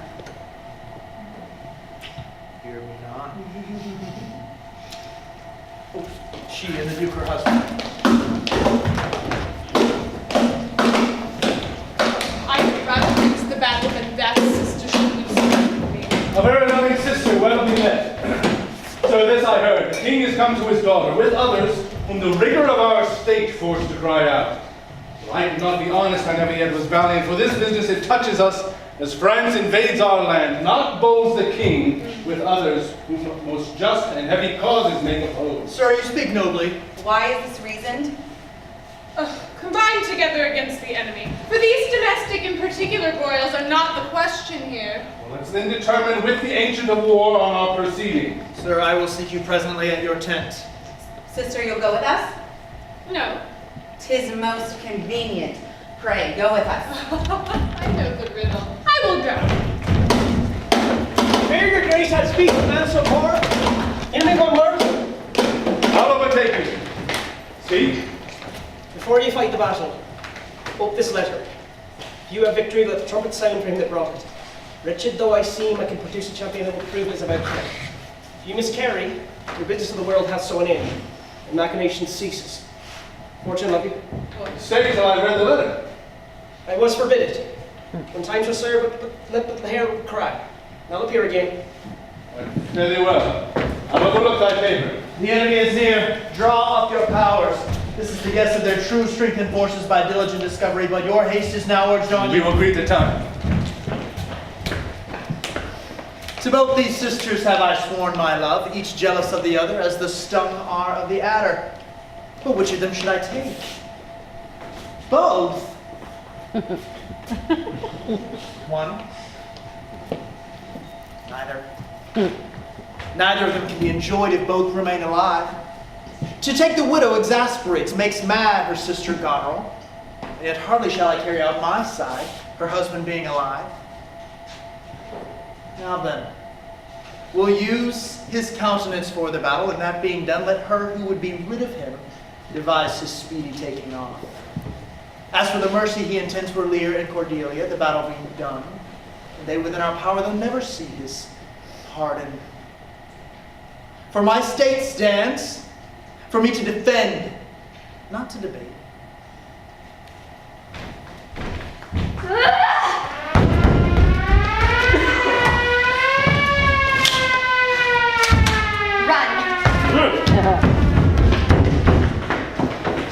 Wait, men! Give me thy pen! Wait! Lear hath lost! His daughter taken! Give me thy pen! Come on! No further, sir! A man may rot even here. What, ill thoughts again? Men must endure their going hence, even as they're coming hither. Rightness is all. Come on. And that's true, too.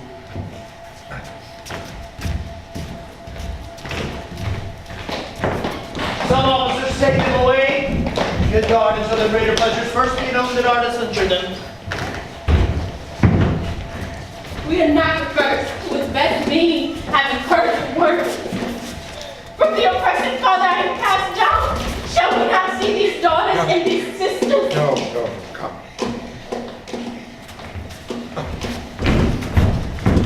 Let's away to prison. We two alone will sing like birds in a cage. When thou shalt ask me blessing, I'll kneel down and ask of thee forgiveness And so we live and sing and pray and tell old tales and laugh at gilded butterflies. Hear poor rogues talk of court news, and we'll talk of them too. Who loses and who wins, who's in, who's out. And we'll speak of the mysteries of things as if we're God's spies.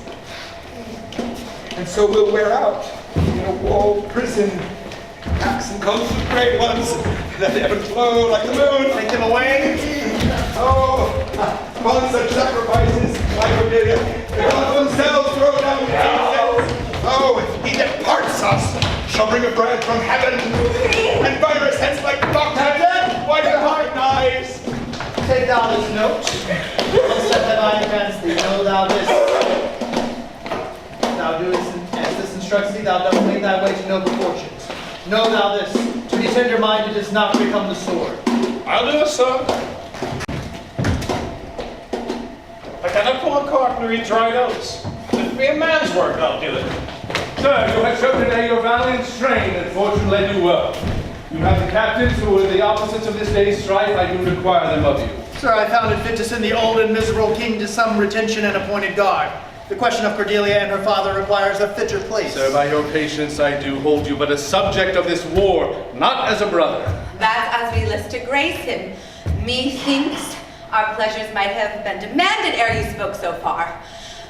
He led our powers, bore the commission of my place and person. The immediacy may well stand up and call itself your brother. Not so hot in his own grace, he doth exalt himself, more than in your edition. In my rights, by me invested, he compares the best. That would be the most if he should husband you. Jesters do oft prove prophets. Oh, holla, holla, that I that told you so was but a squib. Lady, I am not well, else I should answer from a full-flowing stomach. General, take thou my soldiers, my prisoners, my patrimony. Dispose of them with me. Witness the world in which I create thee here, my lord and master. Oh, mean you to enjoy him? The let alone lies not in your goodwill. Nor in thine. Half-blooded fellow, yes. Strike the drum and prove the title thine. Stay yet, hear reason. Edmund, I arrest thee on capital treason, and in thine take this gilded serpent. For your claim, fair sister, I bar it in the interest of my wife, to she is subcontracted to this lord, and I, her husband, contradict your bands. If you will marry, make your loves to me. My lady is bespoke. Now I arm, Gloucester. Let the trumpet sound. If none appear to prove upon thy person thy heinous, manifest, and many treasons, there is my pledge.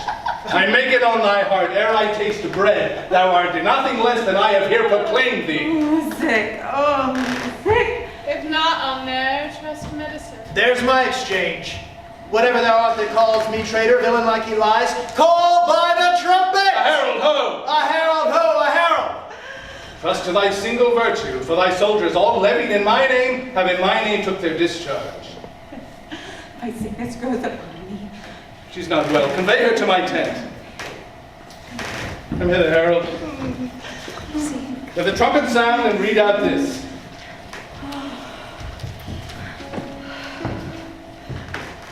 If any man of quality or degree within the lists of the army will maintain upon Edmund, supposed Earl of Gloucester, that he is a manifold traitor, let him appear by the third sound of the trumpet. He is bold in his defense. Again.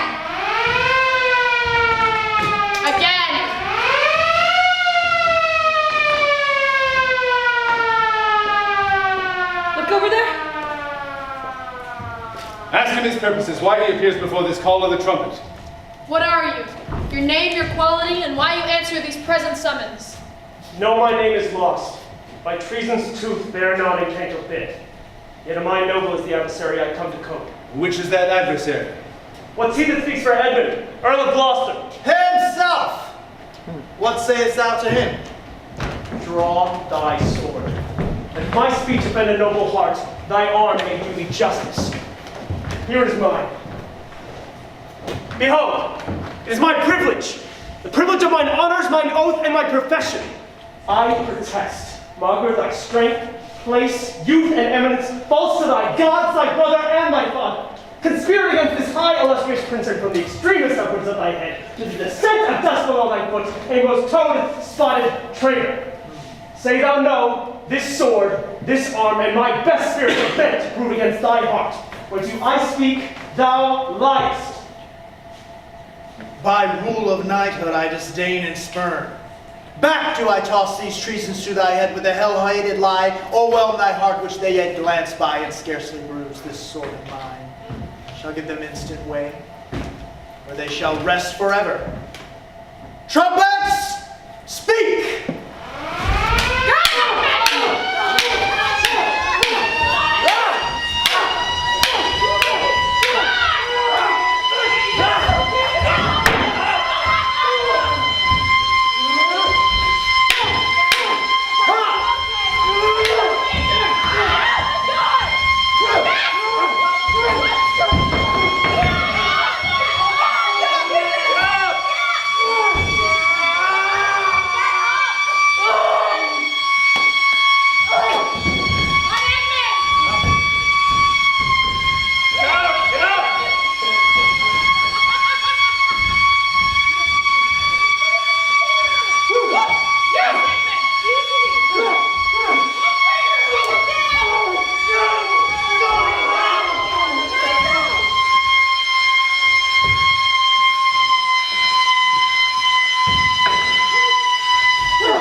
Pleasant vices make instruments to plague us. The dark and vicious place where he got them cost him his eyes. All right. The wheel has come full circle. Here I am. Where have you hid yourself? How have you known the miseries of your father? By nursing them, my lord. This is a brief tale, and once it's told, that my heart would burst. The bloody proclamation to escape that followed me so near taught me to shift into a madman's rags, to assume a semblance that very dogs disdained, and in this habit met I my father, his bleeding rings, the precious stones new lost. Became his guide, led him, begged for him, saved him from despair. Never, oh fault, revealed myself unto him until some half hour passed, when I was armed. Not sure, though, hoping of this good success, I asked his blessing. And from first to last told him our pilgrimage. But his flawed heart, the lack too weak confidence to support, two extremes of passion, joy, grief, burst, smiling. Help! Help! Oh, help! What kind of help? Speak! What means this bloody knife? Tis hot, it smokes. It came from dead? Speak! I was contracted to them both. Now all three marry in an instant.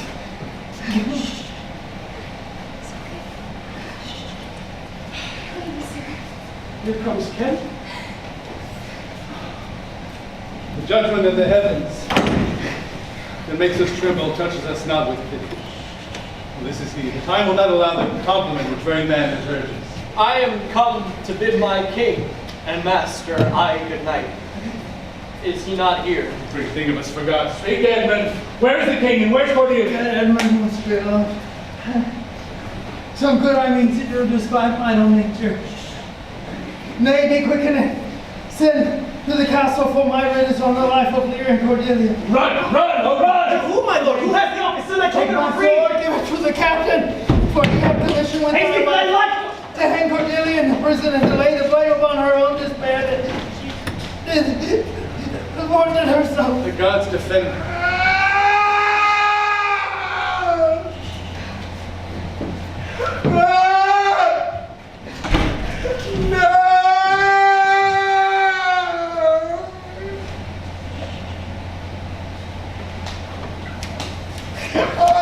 You are men of stones! And I your tongues and eyes, I use them for the heavens behold to crack!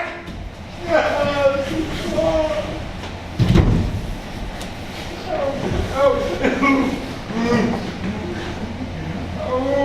I know when one is dead and when one lives. Seven earth.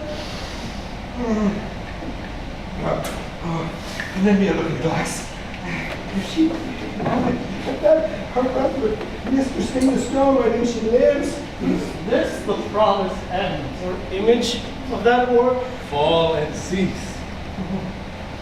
Brother stirs, she lives. If it be so, I give you a chance. To redeem all sorrow that ever I felt. Friday, away! 'Tis noble Kent, your friend. Okay, murderous traitors. Oh, I might have saved her. Oh, stop forever. I will stay and live. He's the same. Her voice was ever soft. I did kill the slave for the hanging me. 'Tis true, my lords, he did. Did I not though? Oh, I have seen the day with my good fighting falchion. I have made it skip. No. Who are you? Mine eyes are not the best to be the truth. If fortune bragged, two she loved and hated, one of them we behold. A dull sight. Are you not Kent? The same. Your servant, Kent. Where is your servant Caius? Oh, he's a good fellow. I can tell you that. He knows not what he says. Vain is it that we present us to him. Very bootless. Edmund is dead, my lord. That's but a trifle here. You lords and noble friends know our intent. The comfort to this great decay may come shall be applied.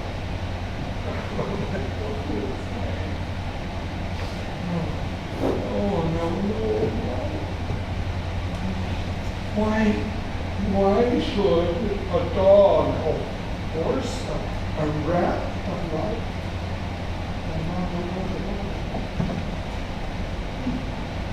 no more.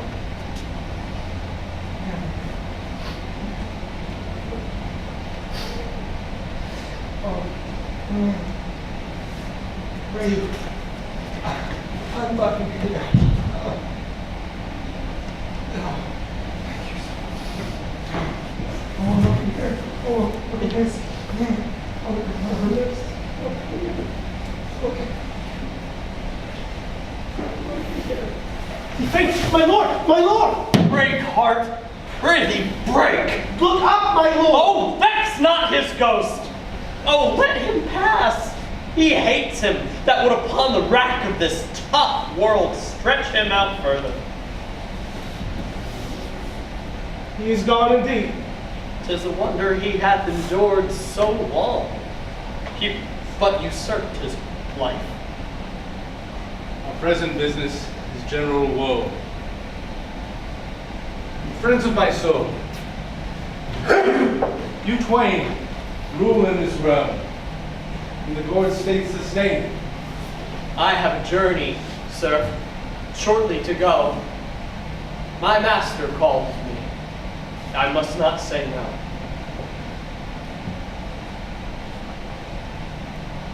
In late of this sad time, we must obey. Speak what we feel, not what we ought to say. The oldest hath borne most. We that are young shall never see so much, nor live so long.